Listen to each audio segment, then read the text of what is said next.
ഹിന്ദുമതത്തിൻ്റെ പ്രത്യേകത എന്താ വെച്ചാൽ ഹിന്ദുമതം എപ്പോഴും ഈ സൺഡേ മാർക്കറ്റ് പോലെയാണ്. തിരഞ്ഞെടുക്കാനും ബുദ്ധിയുള്ളവന് നല്ലത് കിട്ടും, അല്ലാത്ത 99% പേരും പറ്റിക്കപ്പെടും. പിന്നെ ഉണ്ട്, ശരിയാണ്, ചില ആൾക്കാർ ആത്മീയ വേഷം കെട്ടി വന്ന് രാഷ്ട്രപിതാവ്, ഫാദർ ഓഫ് ദിനേശൻ അങ്ങനെയൊക്കെ അങ്ങനെയല്ലോ, ഫാദർ ഓഫ് ദിനേശനൊക്കെ വന്നിട്ട് പറഞ്ഞ ആത്മീയത കപടമായിരുന്നു. I think Osho was the only master who could daily speak about Gandhi as he was. Krishnan ദുർബലനെയല്ല. മഹാഭാരതത്തിലെ കൃഷ്ണൻ ഞാൻ കണ്ട ശക്തിയുടെ ഏറ്റവും വലിയ പ്രതീകമാണ്. ദൗർബല്യം അറിയില്ല പുള്ളിക്ക്. ഇരുട്ടും വെളിച്ചവും പോലെ, വെളിച്ചത്തിന് ഇരുട്ടിന് അറിയാത്തതുപോലെ ശ്രീകൃഷ്ണന് ദൗർബല്യം അറിയില്ല. ഐ ആം നോട്ട് അഗെയിൻസ്റ്റ് ഭാഗവത സത്രം. അത് ഒരു ഇന്ന വേ ഹിന്ദുക്കളെ യുണൈറ്റ് ചെയ്യുന്നുണ്ട്. പക്ഷെ അത് ശരിയായ ഡിറക്ഷനിലാവണമെങ്കിൽ മഹാഭാരതം കൂടി അവർ വായിക്കണം. ഒന്ന് സീറ്റ്, ബസ്സിൽ നിന്ന് സീറ്റ് പോലും വിട്ടുകൊടുക്കാത്തവരാണ് ഈ പറയുന്നത്.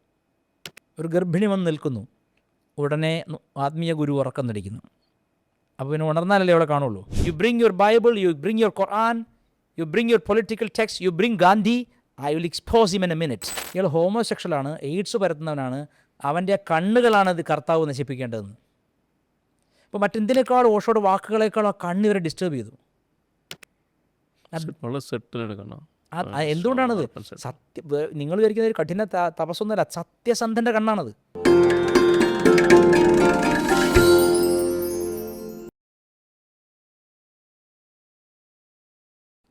നമസ്തേ, എല്ലാവർക്കും യതീഷിലേക്ക് സ്വാഗതം. വളരെ പതിവ് പോലെ നമുക്ക് വളരെ പ്രശസ്തരായവരും പ്രശസ്തരല്ലാത്തവരും നമ്മളെ പോഡ്കാസ്റ്റിൽ എപ്പോഴും വരാറുണ്ട്. ഇന്ന് നമുക്ക് പലരും ഒറ്റുനോക്കുന്ന, എനിക്ക് എപ്പോഴും പോഡ്കാസ്റ്റ് തുടങ്ങിയ കാലത്ത് തന്നെ ഒത്തിരി പേര് പറഞ്ഞിരുന്നതാണ്, ആളെ ഒന്ന് കൊണ്ടുവരുമോ, നമുക്ക് അറിയണം, മുന്നോട്ട് ആളുടെ യാത്ര, കഴിഞ്ഞ യാത്രയൊക്കെ അറിയണമെന്ന് പറയാറുണ്ട്. പതിവും മുഖവുര ഇല്ലാതെ എന്ന് പരിചയപ്പെടുത്തുന്നത് വിദ്യാസാഗർ ഗുരുമൂർത്തി. എനിക്കെപ്പോഴും വിദ്യാസാഗറിൻ്റെ ഫേസ്ബുക്ക് പോസ്റ്റുകളാണ് എന്നെ എപ്പോഴും ഇരുത്തി പോയിട്ടുള്ളത്. അത് ഇരുന്ന് വായിക്കേണ്ട ചില കാര്യങ്ങളുണ്ട്. നമ്മൾ എപ്പോഴും മനസ്സിൽ വരുന്നത് ചിന്താവിഷയ ശ്യാമളയെ പോലത്തെ ഒരു ശൈലിയാണ്. എന്തിനാണ്, ആർക്കാണെന്ന് വായിക്കുന്നവന് കുറച്ച് ബോധം ഉണ്ടെങ്കിലേ മനസ്സിലാവുള്ളൂ. അപ്പോൾ അത്ര വളരെ രസകരമായി എഴുതുന്ന, അല്ലെങ്കിൽ അത്ര നല്ല രസമുള്ള ക്ലാസ്സുകൾ എടുക്കുന്ന വിദ്യാസാഗർ ഗുരുമൂർത്തിയാണ് ഇന്ന് നമ്മളൊപ്പമുള്ളത്. സ്വാഗതം. നമസ്കാരം. നമസ്കാരം. നമ്മൾ ഒത്തിരി തവണ കാണാം, ചെയ്യാനും പ്രയത്നിച്ചു അല്ലേ, ഒരുപാട് തവണ. തീർച്ചയായിട്ടും ഒരുപാട്. പക്ഷെ ഒരു സമയം അല്ലേ, അതെല്ലാം സമയം, എല്ലാത്തിനും സമയമുണ്ട് ദാസാന്നാണല്ലോ. അതെ അതെ. അപ്പോൾ ആ സമയമായി. അപ്പോൾ നമുക്ക് നമ്മൾ ആർട്ടിഫിഷ്യലായിട്ട് കാണാൻ നോക്കിയില്ല, അതുകൊണ്ടാണ് നമ്മൾ സ്പെഷ്യലൈസ്ഡ് കാണാൻ നോക്കിയില്ല. നമ്മുടെ സമയം വരട്ടെ എന്ന് വിചാരിച്ചു. മുമ്പേ നമ്മൾ കമ്മ്യൂണിക്കേറ്റ് ചെയ്തെങ്കിലും അതിനോട് സമയം വരട്ടെ എന്ന് വിചാരിച്ച് കാത്തിരുന്നു. തീർച്ചയായും സമയം വന്നു. ഇപ്പോൾ തീർച്ചയായിട്ടും നമുക്ക് പ്രാർത്ഥനയോട് തുടങ്ങാം. ഓം സംന്യാസാശ്രമധർമ്മവിധാത്രീം ബ്രഹ്മജ്ഞാനസുധാരസദാത്രീം സദ്ഗുരുരൂപധരാം സർവജ്ഞാം അമൃതാനന്ദമയീം പ്രണമാമി. സദാശിവസമാരംഭാം ശങ്കരാചാര്യമധ്യമാം അസ്മദാചാര്യപര്യന്താം വന്ദേ ഗുരുപരമ്പരാം. ഗുരുപരമ്പരയുടെ അനുഗ്രഹത്തോടെ തുടങ്ങാം. നമുക്ക് കുറേ കാര്യം പറയാനുള്ളതാണ്. അപ്പോൾ അതിനുള്ള ഫ്യൂവലാണിത്. അതെ, സന്തോഷം. അത് ഞാനെപ്പോഴും അങ്ങയുടെ 2-3 വീഡിയോ കണ്ട സമയത്തൊക്കെ ഞാൻ ശ്രദ്ധിച്ചിട്ടുണ്ട്. വളരെ ക്ലീൻ ആയിട്ടുള്ളൊരു സ്വരം, അത് ശൈലി ഒരു ഡിഫറെൻറ്റ് ശൈലിയാണ്. പല ആൾക്കാർക്കും അറിയാം. ഐ തിങ്ക് വളരെ ഒരു ഫയർ ബ്രാൻഡാണ് കേരളത്തിലെ. എനിക്കെപ്പോഴും തോന്നിയിട്ടില്ല, അതുകൊണ്ടല്ല, എന്താ പറയുക, പറയാനുള്ളത് വളരെ അപ്പ് ഫ്രണ്ടായിട്ട് പറയുകയും റോ അല്ലേ, വളരെ റോ ആയിട്ടുള്ള. ഈ ഒരു യാത്ര എങ്ങനെയാണ് തുടങ്ങുന്നത്? എവിടെയാണ് ജന്മദേശം, എവിടെയാണ്? അവിടെ നമുക്ക് തുടങ്ങാം. സത്യം പറഞ്ഞാൽ ഞാൻ ജനിച്ച ദേശം ആയിട്ട് ഞാനൊരിക്കലും ഐഡൻറ്റിഫൈ ചെയ്യാൻ പറ്റാത്ത വിധം ഒരു പൂർവ്വജന്മസ്മരണ എൻ്റെ അടുത്തുണ്ടായിരുന്നു എപ്പോഴും. അതായത് I have never believe that I am a new soul, I am a very quiet old soul in a new body. ആ ഒരു ബോധം എനിക്ക് അന്നും ഇന്നും ഉണ്ട്. കാരണം ഇതിപ്പോൾ പെട്ടെന്ന് ഇതാ പുതിയ കുറേ ആൾക്കാരെ കണ്ട പോലെ ആയിപ്പോയി ഞാൻ. അത് നമ്മളെ അമ്മയുടെ അച്ഛൻ്റെയും കൂടെ നടക്കാൻ വന്നിട്ട് ഒരു വലിയ ചന്തയിൽ അവർ പെട്ടെന്ന് നമ്മുടെ കൈവിട്ട് എവിടെയോ പോയി. അപ്പോൾ ഉണ്ടാകുന്ന ഒരു വിഹ്വലത അല്ലെങ്കിൽ ഒരു ഭയം, അതാണ് ഓരോ ജീവനും ഭൂമിയിൽ അനുഭവിക്കുന്നത്. എന്തുകൊണ്ടാണ് ഓരോരുത്തരും വരുമ്പോൾ കരയുന്നത്? കാരണം they are seeing new faces. എൻ്റെ പഴയ അച്ഛനെവിടെ, പഴയ അമ്മയെവിടെ? എന്തായിരിക്കും ഒരു ജീവൻ ഭൂമിയിൽ വരുമ്പോൾ കരയാൻ കാരണം? നമ്മളെപ്പോഴും നമ്മുടെ മനസ്സ് പോകുന്നത്, ആത്മീയത എന്ന് പറയുമ്പം മനസ്സ് പോകുന്നത് പുറത്തേക്കാണ്, ശരിക്കും അകത്തേക്ക് പോകണം. എന്നെ സംബന്ധിച്ച് ഞാൻ ജനിച്ചത് ലിറ്ററലി എക്സാക്ട്ലി പറയുകയാണെങ്കിൽ കോഴിക്കോടാണ്, ചാലപ്പുറത്താണ്. പക്ഷേ അപ്പോഴും ഞാൻ പുതിയതായിട്ട് ജനിച്ചൊരു സ്ഥലത്ത് എൻ്റെ സ്ഥലം എന്ന് പറയാൻ മാത്രം ഐഡൻറ്റിഫൈ ചെയ്യാനൊന്നുമില്ല അവിടെ. ഞാൻ അതിൻ്റെയൊക്കെ പുറകിൽ വളരെ മറാഠ സംസ്കാരത്തിലെ പഴയ മഹാരാഷ്ട്രീയൻ സംസ്കാരത്തിൽ അഭിരമിക്കുന്ന ഒരാളാണ്. അത് രസകരമായ ഞാൻ ഡിഗ്രി സെക്കൻഡ് ഇയർ പഠിക്കുമ്പോൾ എൻ്റെ ഒരു സുഹൃത്ത് പറഞ്ഞു, എന്നെ വൈത്തീശ്വരൻ കോവിലിൽ പോയാൽ മറ്റേ ഓലച്ചുവടി എന്ന് പറയും, അഗസ്ത്യർ നാഡി. അപ്പോൾ അവിടെ ഒരു പ്രായമായ മനുഷ്യൻ, അവിടെ ഒരുപാട് ഫ്രോഡ്സ് ഉണ്ട്. ഹിന്ദുമതത്തിൻ്റെ പ്രത്യേകത എന്താ വെച്ചാൽ ഹിന്ദുമതം എപ്പോഴും ഈ സൺഡേ മാർക്കറ്റ് പോലെയാണ്. തിരഞ്ഞെടുക്കാനും ബുദ്ധിയുള്ളവന് നല്ലത് കിട്ടും, അല്ലാത്ത 99% പേരും പറ്റിക്കപ്പെടും. Hinduism is a Sunday market. അതുകൊണ്ടാണ് കല്ലേറ് കൊള്ളുന്നത്. ഇതിൽ നിന്ന് വാങ്ങിയവർ തന്നെ കുറ്റപ്പെടുന്നവരുണ്ട്. ഇത് നോക്കി നിൽക്കുന്ന വലിയ കടക്കാരുണ്ടല്ലോ, മറ്റേ വലിയ കടക്കാർ, അവർ കളിയാക്കും. പക്ഷേ സൺഡേ മാർക്കറ്റിൽ നല്ല പച്ചക്കറി കിട്ടും, നല്ല നല്ല പലഹാരങ്ങൾ കിട്ടും, തിരഞ്ഞെടുക്കാൻ കഴിവുള്ളവന് എല്ലാം നല്ലത് കിട്ടുന്ന ഒരു മാർക്കറ്റാണിത്. Nobody is going to tell you you to take this. അതാണ് ഇതിൻ്റെ പ്രശ്നവും ഇതിൻ്റെ അനുഗ്രഹവും. അപ്പോൾ ഞാൻ പറഞ്ഞത്, അങ്ങനെ വൈത്തീശ്വരൻ കോവിലിൽ അവിടെ പോയപ്പോൾ ഞാൻ അവിടെ, എനിക്കിപ്പോഴും ഓർമ്മയുണ്ട്, എനിക്ക് ആദ്യമായിട്ടൊരു പെപ്പേ ജീൻസിൻ്റെ ഒരു പുതിയ ജീൻസും ഒരു ടീഷർട്ടും ഒരാൾ വാങ്ങി തന്നിരുന്നു. അതിട്ടിട്ടാണ് ഞാൻ അവിടെ അമ്പലത്തിലേക്ക് തൊഴുതു വന്ന ശേഷം അവിടെ റൂമിൽ പോയിട്ട് മാറ്റിയിട്ട് ഇവരെ കാണാൻ പോകണമല്ലോ, ഇവരെ കാണാം. അപ്പോൾ അവരിങ്ങനെ തം ഇംപ്രഷൻ കൊടുക്കണം, നമ്മൾ ലെഫ്റ്റ് തമ്മിൻ്റെ ഇംപ്രഷൻ അവിടെ കൊടുക്കണം. കൊടുത്തു കഴിഞ്ഞാൽ അവർ വെയിറ്റ് ചെയ്യാൻ പറയും. ചിലപ്പോൾ ദിവസങ്ങളോളം വെയിറ്റ് ചെയ്യുന്നത് ചിലർക്ക് കിട്ടാത്തവരുണ്ട്. അതിൽ കൃത്യമായിട്ട് എന്തോ അച്ഛൻ്റെ പേര്, അന്ന് ആധാർ കാർഡില്ല കേട്ടോ, അന്ന് ആധാറുള്ള കാലമാണ്. അങ്ങനെയെങ്കിലും കണ്ടുപിടിക്കാൻ പിന്നെ ഹോട്ടലിൽ കൊടുത്ത ആധാർ കാർഡ് പൊക്കിയിട്ട് അച്ഛൻ്റെ പേര്, അങ്ങനത്തെ പരിപാടിയൊന്നും നടക്കില്ല. അച്ഛൻ്റെ പേര്, അമ്മയുടെ പേര്, സഹോദരൻ്റെ പേര്, പിന്നെ അതുപോലെ ജാതി. അന്ന് ഞാൻ കുടുംബം വളരെ ചെറിയ ബോംബിൻ്റെ തിരുവോലെ വെക്കുള്ളൂ, ഇത്ര പോലെ കെട്ടി വെക്കില്ല. അതറിയില്ല, മനസ്സിലാക്കി സാധിക്കും. അന്ന് ഒരുപാട് മുടി ഇങ്ങനെ ഉണ്ട്, ബാക്കോട്ടുണ്ട്. പിന്നെ ഏറ്റവും എന്നെ അത്ഭുതപ്പെടുത്തിയ കാര്യം, ഇതൊക്കെ ഞാൻ ഇന്നസെൻ്റ് പറഞ്ഞ കേട്ടിട്ടുണ്ട് പറഞ്ഞിരുന്നു. ഏറ്റവും അത്ഭുതപ്പെടുത്തിയ കാര്യം എന്നോട് പറഞ്ഞു, ഇന്ത ജന്മം ഉനക്ക് ദേവിദാൻ ഗുരു. അപ്പോൾ ഞാനൊന്നും മിണ്ടിയില്ല, കാരണം എനിക്ക് 14 വയസ്സിൽ അമ്മയുടെ ദീക്ഷ കിട്ടിയിട്ടുണ്ട്, 9th പഠിക്കുമ്പോൾ.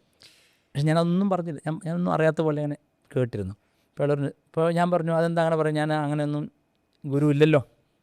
അപ്പോൾ പറഞ്ഞു, ഓല ചൊല്ലുற വിഷയം ഇതാൻ, ഇന്ത ജന്മം നോക്ക് ഗുരു മധുരൈ മീനാക്ഷിയേ താൻ. അപ്പോൾ സത്യം പറഞ്ഞാൽ I felt like, this is a thunderbolt decision, I should have come here earlier so that I would know where to go, how to go. അപ്പോൾ അദ്ദേഹം ഇങ്ങനെ, അത് ഭയങ്കര ഒരു എന്താ പറയുക, റെവലേഷനാണ്. നമ്മൾ ആരോടും പറയാത്തൊരു കാര്യമാണ്. കൂടെ വന്നവർ പോലും അത്ര ബോധവാന്മാരല്ല ആ കാര്യത്തെ പറ്റി, ആരെങ്കിലും ഒറ്റുകൊടുക്കാൻ. പക്ഷേ ഈ മനുഷ്യൻ അങ്ങനെ ഒരു അയാൾ മരിച്ചിട്ടുണ്ടാവും. ഇപ്പോൾ ഞാൻ പിന്നെ പോയിട്ടില്ല, വഴിക്ക് പോയിട്ടില്ല. ഇത് റെക്കോർഡ് ചെയ്തൊരു കാസറ്റ് തന്നിട്ടുണ്ട്, അതിപ്പോഴും വീട്ടിലുണ്ടാവും. ഒരു പക്ഷേ വേണമെങ്കിൽ നമുക്ക് പൊട്ടിയിട്ട് തട്ടിയെടുക്കാവുന്നതേ ഉള്ളൂ എന്ന് തോന്നുന്നു. പഴയ കാസറ്റാണ്. എന്നെ എഴുതി തരുന്നത് മനസ്സിലാവില്ല, തമിഴിലാണ്. എനിക്ക് വായിക്കാൻ അറിയാം, പക്ഷേ ഒരു പക്ഷേ അങ്ങനെ തന്നാൽ വായിക്കാൻ പറ്റില്ല. അതിലൊരു കാര്യം പറഞ്ഞത്, 2 ജന്മം, അതായത് കഴിഞ്ഞതിന് മുൻപത്തെ ജന്മം മറാഠ സൈന്യത്തിലായിരുന്നു, അങ്ങനെ പറഞ്ഞു അയാൾ. മഹാരാഷ്ട്രീയൻ സൈന്യത്തിലായിരുന്നു, പേഷ്വ എന്നൊക്കെ പറയും, അതായത് യോദ്ധ. അത് എനിക്ക് എപ്പോഴും ചെറുപ്പത്തിലേ എനിക്ക് വൈദികമൊക്കെ ഉണ്ടെങ്കിലും ഈ ഒരു ക്ഷാത്രം ഭയങ്കരമാണ്. ക്ഷത്രിയത്വം, അധർമ്മം സഹിക്കരുത്, അനീതി സഹിക്കരുത്, തിരിച്ചടിക്കണം എന്നുള്ള എപ്പോഴും ഉള്ളിലുണ്ട്. അത് ഊണിൽ ഉറക്കത്തിലുണ്ട്. അത് വൈഫിനോട് ചോദിച്ചാൽ, ഞാൻ എൻ്റെ വീട്ടിൽ സെക്യൂരിറ്റി ചെക്കൊക്കെ ചെയ്യുന്ന കണ്ട ഞെട്ടി, അത്ര പെർഫെക്റ്റാണ്. അത് ബൈബുഖത്തുണ്ടത്. അത് ജ്യോതിഷത്തിൽ പറയും, ഈ രുചക യോഗം എന്ന് പറയും. ചൊവ്വയ്ക്ക് ആധിക്യം വരികയും ചൊവ്വയുടെ ബലം കൂടുകയും ചെയ്യും. അപ്പോൾ ഈ സൈന്യം മുരുകനാണല്ലോ, അപ്പോൾ ആ സൈന്യാധിപൻ്റെ ഭാവം രുചക യോഗം ഉള്ളവർക്കുണ്ടാവും, ധൈര്യം. മിക്ക പോലീസ് ഉദ്യോഗസ്ഥരും DGPമാരും അല്ലെങ്കിൽ ഉയർന്ന സൈനികരെല്ലാവരും ഈ രുചക യോഗം ഉള്ളവരായിരിക്കും. I am just talking a little astrology. അപ്പോൾ എൻ്റെ ജാതകത്തിലുണ്ടത്. അപ്പോൾ അത് ഒന്ന് പറഞ്ഞു അയാൾ. അതൊന്നും ഞാൻ അന്നൊന്നും ഒരിക്കലും വിശ്വസിച്ചിട്ടില്ല. കാരണം അതൊക്കെ ഒരാൾക്ക് വേണേൽ എന്തും പറയാം, നമുക്ക് തെളിവില്ലാത്ത കാര്യങ്ങളാണ്. പൂർവ്വജന്മത്തിൽ ഞാൻ മറ്റേ മഹാരാജ ഓഫ് മൈസൂർ എന്നൊക്കെ പറയാം. പക്ഷേ പിന്നെ എൻ്റെ ബിഹേവിയറിൽ പിന്നെ ഞാൻ എപ്പോഴും കാണുന്നൊരു കോമൺ സ്വപ്നം, ചെറുപ്പം മുതലേ സ്ഥിരമായിട്ട് കാണുന്നൊരു സ്വപ്നം, കുറേ സ്ത്രീകൾ, വിധവകൾ കരയുന്നതും ഞാൻ കുതിരപ്പുറത്ത് ഓടിപ്പോകുന്നു ഒക്കെ ആയിട്ടുള്ള ഒരു എനിക്ക് ഒരു എന്താ പറയുക നൈറ്റ് മെയർ എന്ന് പറയില്ലേ, അതിവേഗത്തിൽ കുതിരയിൽ ഞാൻ പോകുന്നതായിട്ടും വീഴുന്നതായിട്ടൊക്കെ ഉള്ള അങ്ങനെയൊക്കെയുള്ളൊരു സ്വപ്നം സ്ഥിരമായിട്ട് കാണുമായിരുന്നു. അതൊരു ഒരു up to the age of 14 അമ്മയെ കാണുന്ന സമയം വരെയൊക്കെ സ്ഥിരം ഒരു സ്വപ്നമായിരുന്നു, വിധവകൾക്ക് വാവിട്ട് കരയുന്ന യുദ്ധരംഗം. അപ്പോൾ അതെന്ത് മെമ്മറിയാണ്? So a soul is carrying the memory of 1 billion years. മനുഷ്യനായിട്ട് മാത്രമല്ല കേട്ടോ, മൃഗങ്ങളായിട്ടും പുല്ല് പുഴു എല്ലാം ചരാചര പ്രപഞ്ചത്തിലും ചൈതന്യമുണ്ടല്ലോ, എല്ലാറ്റിനും പുനർജന്മം ഉണ്ടെന്നാണ് നമ്മുടെ ശാസ്ത്രങ്ങൾ പറയുന്നത്. ഇപ്പോൾ എവിടെയോ മരമായി നിന്നിരിക്കാം, അല്ലെങ്കിൽ അടിമയായി ജീവിച്ചിരിക്കാം, ഉടമയായിരിക്കാം, രാജാവായിരുന്നിരിക്കാം, മന്ത്രിയായിരുന്നിരിക്കാം. മനുഷ്യൻ ഇപ്പോൾ കാണുന്ന പല ജന്മങ്ങളുടെ മെമ്മറി, അതിൻ്റെ ഓരോ അംശം എവിടെയെങ്കിലുമൊക്കെ കാണും. നമ്മുടെ ആഹാരത്തിൻ്റെ ചോയ്സ് ആവട്ടെ, വായിക്കുന്ന പുസ്തകങ്ങളാവട്ടെ, നമ്മുടെ പ്രതികരണങ്ങളാവട്ടെ, എല്ലാറ്റിലും എവിടെയെങ്കിലും പൂർവ്വജന്മത്തിൻ്റെ ഒരു കയ്യൊപ്പില്ലാതിരിക്കില്ല. നമ്മളുടെ ഈ അച്ഛനും അമ്മയും തന്ന ജന്മത്തേക്കാൾ ഒരു പക്ഷേ അത് പ്രബലമായിരിക്കാം. അതല്ല, ചിലപ്പോൾ സംഗീതം മാത്രം ഉപാസിച്ച് കഴിഞ്ഞ കുടുംബത്തിലൊരു മകൻ പട്ടാളത്തിൽ പോയി ചേരുന്നതായിട്ട് കാണാം. അതെന്താ അങ്ങനെ വരുന്നത്? ഇപ്പം DNA മാത്രമാണ് വർക്ക് ചെയ്യുന്നതെങ്കിൽ, അല്ലെങ്കിൽ ആ DNA കേവലം അച്ഛൻ്റെ അമ്മയുടെ മാത്രമാണെങ്കിൽ, ഈ ജന്മത്തിൻ്റെ മാത്രമാണെങ്കിൽ ഒരിക്കലും മനുഷ്യന് മറ്റൊരു ചോയ്സ് ഉണ്ടാവില്ലല്ലോ. അതെ, ആ ഒരു പ്രോഗ്രാമിംഗ്. ആ കുടുംബത്തിലെ സംഗീതജ്ഞന്മാരും വൈദികരും മാത്രമുള്ളൊരു കുടുംബത്തിൽ ജനിക്കുന്ന ഒരാൾക്കൊരു പട്ടാള ബുദ്ധി വരിക. അത് ക്യാരക്ടറിസ്റ്റിക്സ് അങ്ങനെ തന്നെ ആയിരിക്കും. അതൊക്കെ വരുന്നതിൻ്റെ കാരണം ഈ പൂർവ്വജന്മത്തിൽ നിഷേധിക്കാൻ പറ്റാത്ത ഒന്നാണത്. അത് സ്വാമി ചിന്മയാനന്ദ സ്വാമിയുടെ ഗുരു, അദ്ദേഹം ഡോക്ടറായിരുന്നു, മെഡിക്കൽ ഡോക്ടറായിരുന്നു. അദ്ദേഹം ഒരു പുസ്തകം എഴുതിയിട്ടുണ്ട് പുനർജന്മത്തെ പറ്റിയിട്ട്, വളരെ ഇൻട്രസ്റ്റിംഗ് ബുക്കാണ്, വായിക്കണം. അതിൽ അദ്ദേഹം പറയുന്നത്, ബീഹാറിലെ ഒരു ഗ്രാമത്തിലൊരു പെൺകുട്ടി, 4 വയസ്സുള്ള പെൺകുട്ടിയാണ്. ജനിച്ചപ്പോഴേ അവൾക്ക് ഇവിടെ ഒരു പാടുണ്ട്, ഒരു കല്ലുകൊണ്ട് കുത്തിയ പോലത്തെ പാട്. ജനിച്ചപ്പോൾ അവിടെ ഒരു തലയൊട്ടിക്കൊരു ഇതുള്ളവരാണ്. അവളുടെ അമ്മ ജീവിതത്തിൽ ആദ്യമായിട്ട് അവിടുന്ന് ഒരു 10-20 കിലോമീറ്റർ അകലെയുള്ളൊരു ഗ്രാമത്തിലെ വലിയൊരു ക്ഷേത്രത്തിലെ വലിയ ഉത്സവം നടക്കുകയാണ്. ഉത്സവത്തിൽ കൊണ്ടുപോകണം. ഉത്സവത്തിന് പോകുമ്പോൾ ഇങ്ങനെ പൊട്ടുകളൊക്കെ വാങ്ങാൻ വേണ്ടി കുട്ടി ഇങ്ങനെ അമ്മയുടെ കൂടെ നടക്കുമ്പോൾ ഒരാളെ കാണുന്നു. ഉടനെ കുട്ടി ഇവനാണ് എന്നെ കൊന്നതെന്നുകൊണ്ട് അക്രമാസക്തമായിട്ട് കുട്ടി കല്ല് പെറുക്കിയാണ് അയാളെ. ഇവനെ കൊല്ലണം എന്ന് കുട്ടി കരയാണ്. ഒരിക്കലും അയാളെ കണ്ടിട്ടില്ല ജീവിതത്തിൽ. ഗ്രാമീണരൊക്കെ ഓടിക്കൂടി വരിക, അവിടുത്തെ പോലീസുകാരും മറ്റും അവർ ഡീറ്റെയിൽ മുഴുവൻ കൊടുത്തിട്ടുണ്ട് ആ സ്വാമിജി ആ പുസ്തകത്തിൽ. നോക്കുമ്പോൾ ആ കുട്ടി എന്ന് പറയുന്നത്, സ്വാമി പറയുന്നത്, ഇയാൾ ജയിലിൽ നിന്ന് ശിക്ഷ കാലാവധി കഴിഞ്ഞ് ഇറങ്ങിയതാണ് ഒരു ആളെ കൊന്നതിൻ്റെ പേരിൽ. അത് കല്ലുകൊണ്ട് നെറ്റിക്ക് ഇടിച്ചിട്ടാണ് കൊന്നത്. ഈശ്വര. ആ ബുക്കിൽ ഒരുപാട് ഡീറ്റെയിൽസ് ഉണ്ട്. ശിവാനന്ദ സ്വാമിയുടെ പുനർജന്മ രഹസ്യം എന്നാണെന്ന് തോന്നുന്നു എൻ്റെ പേര്. പക്ഷേ അത് അത്ര പോപ്പുലർ ബുക്കല്ല. ആളുകൾ എപ്പോഴും പോപ്പുലർ ബുക്കിൻ്റെ പിന്നാലെയാണ്. പക്ഷേ വളരെ ഒളിഞ്ഞിരിക്കുന്ന വളരെ നിധികളുണ്ട്. എനിക്ക് അങ്ങനത്തെയൊക്കെ താല്പര്യം. അല്ലാതെ വെറും അത് റിച്ചർഡ് എൽ വെയ്സിൻ്റെ, അത് ഞാൻ വായിച്ചാണ്. റിച്ചർഡ് വെയ്സിൻ്റെ many lives many masters, that is okay. അതുമുണ്ട്. അതിലൊരു സ്ത്രീ പൂർവ്വജന്മം അതൊക്കെ ഞാൻ വായിച്ചാണ്. 28 ജന്മങ്ങളുടെ കഥ. അതും വളരെ ജെന്യുവൻ ബുക്കാണ്. അദ്ദേഹം സൈക്യാട്രിക് ഇൻസ്റ്റിറ്റ്യൂട്ടിൽ എന്തോ ഹെഡാണ്. അപ്പോൾ പുനർജന്മം ശാസ്ത്രീയമായും തെളിയിക്കാൻ പറ്റുന്ന ഒന്നാണ് എന്ന് ഇപ്പോൾ പറയുന്നു. ശിവാനന്ദ സ്വാമി എഴുതുന്ന കാലത്ത് ഇത്ര റിസർച്ച് ഇല്ല, തീർച്ചയായിട്ടും ഇല്ല. പക്ഷെ ഞാൻ ഇതൊക്കെ വായിക്കുന്നത് എൻ്റെ ഈ ഓലച്ചൂടി എടുത്തതിന് ശേഷമാണ്. I wanted to know if there was a past which I did not know. എനിക്കറിയാത്തൊരു ഭൂതകാലം എനിക്കുണ്ടോ? അപ്പോൾ അങ്ങ് എൻ്റെ ഭൂതകാലം ചോദിച്ചപ്പോൾ അങ്ങ് ഉദ്ദേശിക്കുന്ന ഈ ജനിച്ചിട്ട് ഈ വയസ്സ് വരെ. പക്ഷെ ഞാൻ പറയുന്നത് ഒരു എത്രയോ കാലങ്ങളുടെ മുമ്പാണ് ഏതോ രാജ്യത്തെ അല്ലെങ്കിൽ ഏതോ ഒരു പടയുടെ ഭാഗമായ ഒരു സൈന്യാധിപൻ. പിന്നെ അദ്ദേഹം നെക്സ്റ്റ് പറഞ്ഞത് ഒരു വലിയ സിദ്ധമഹാഗുരുവിൻ്റെ ശിഷ്യനായിരുന്നു എന്നാണ് പറഞ്ഞത്. അത് കഴിഞ്ഞ് 1982 മരിച്ചു ഞാൻ. എന്നുവെച്ചാൽ ഈ ശരീരത്തിലിരിക്കുന്ന ഞാൻ കഴിഞ്ഞ് ഏതാനും വർഷങ്ങൾക്കുള്ളിൽ വീണ്ടും ജനിക്കുന്നു. അപ്പോൾ ആ സ്മരണ എൻ്റെ ഉണ്ട്.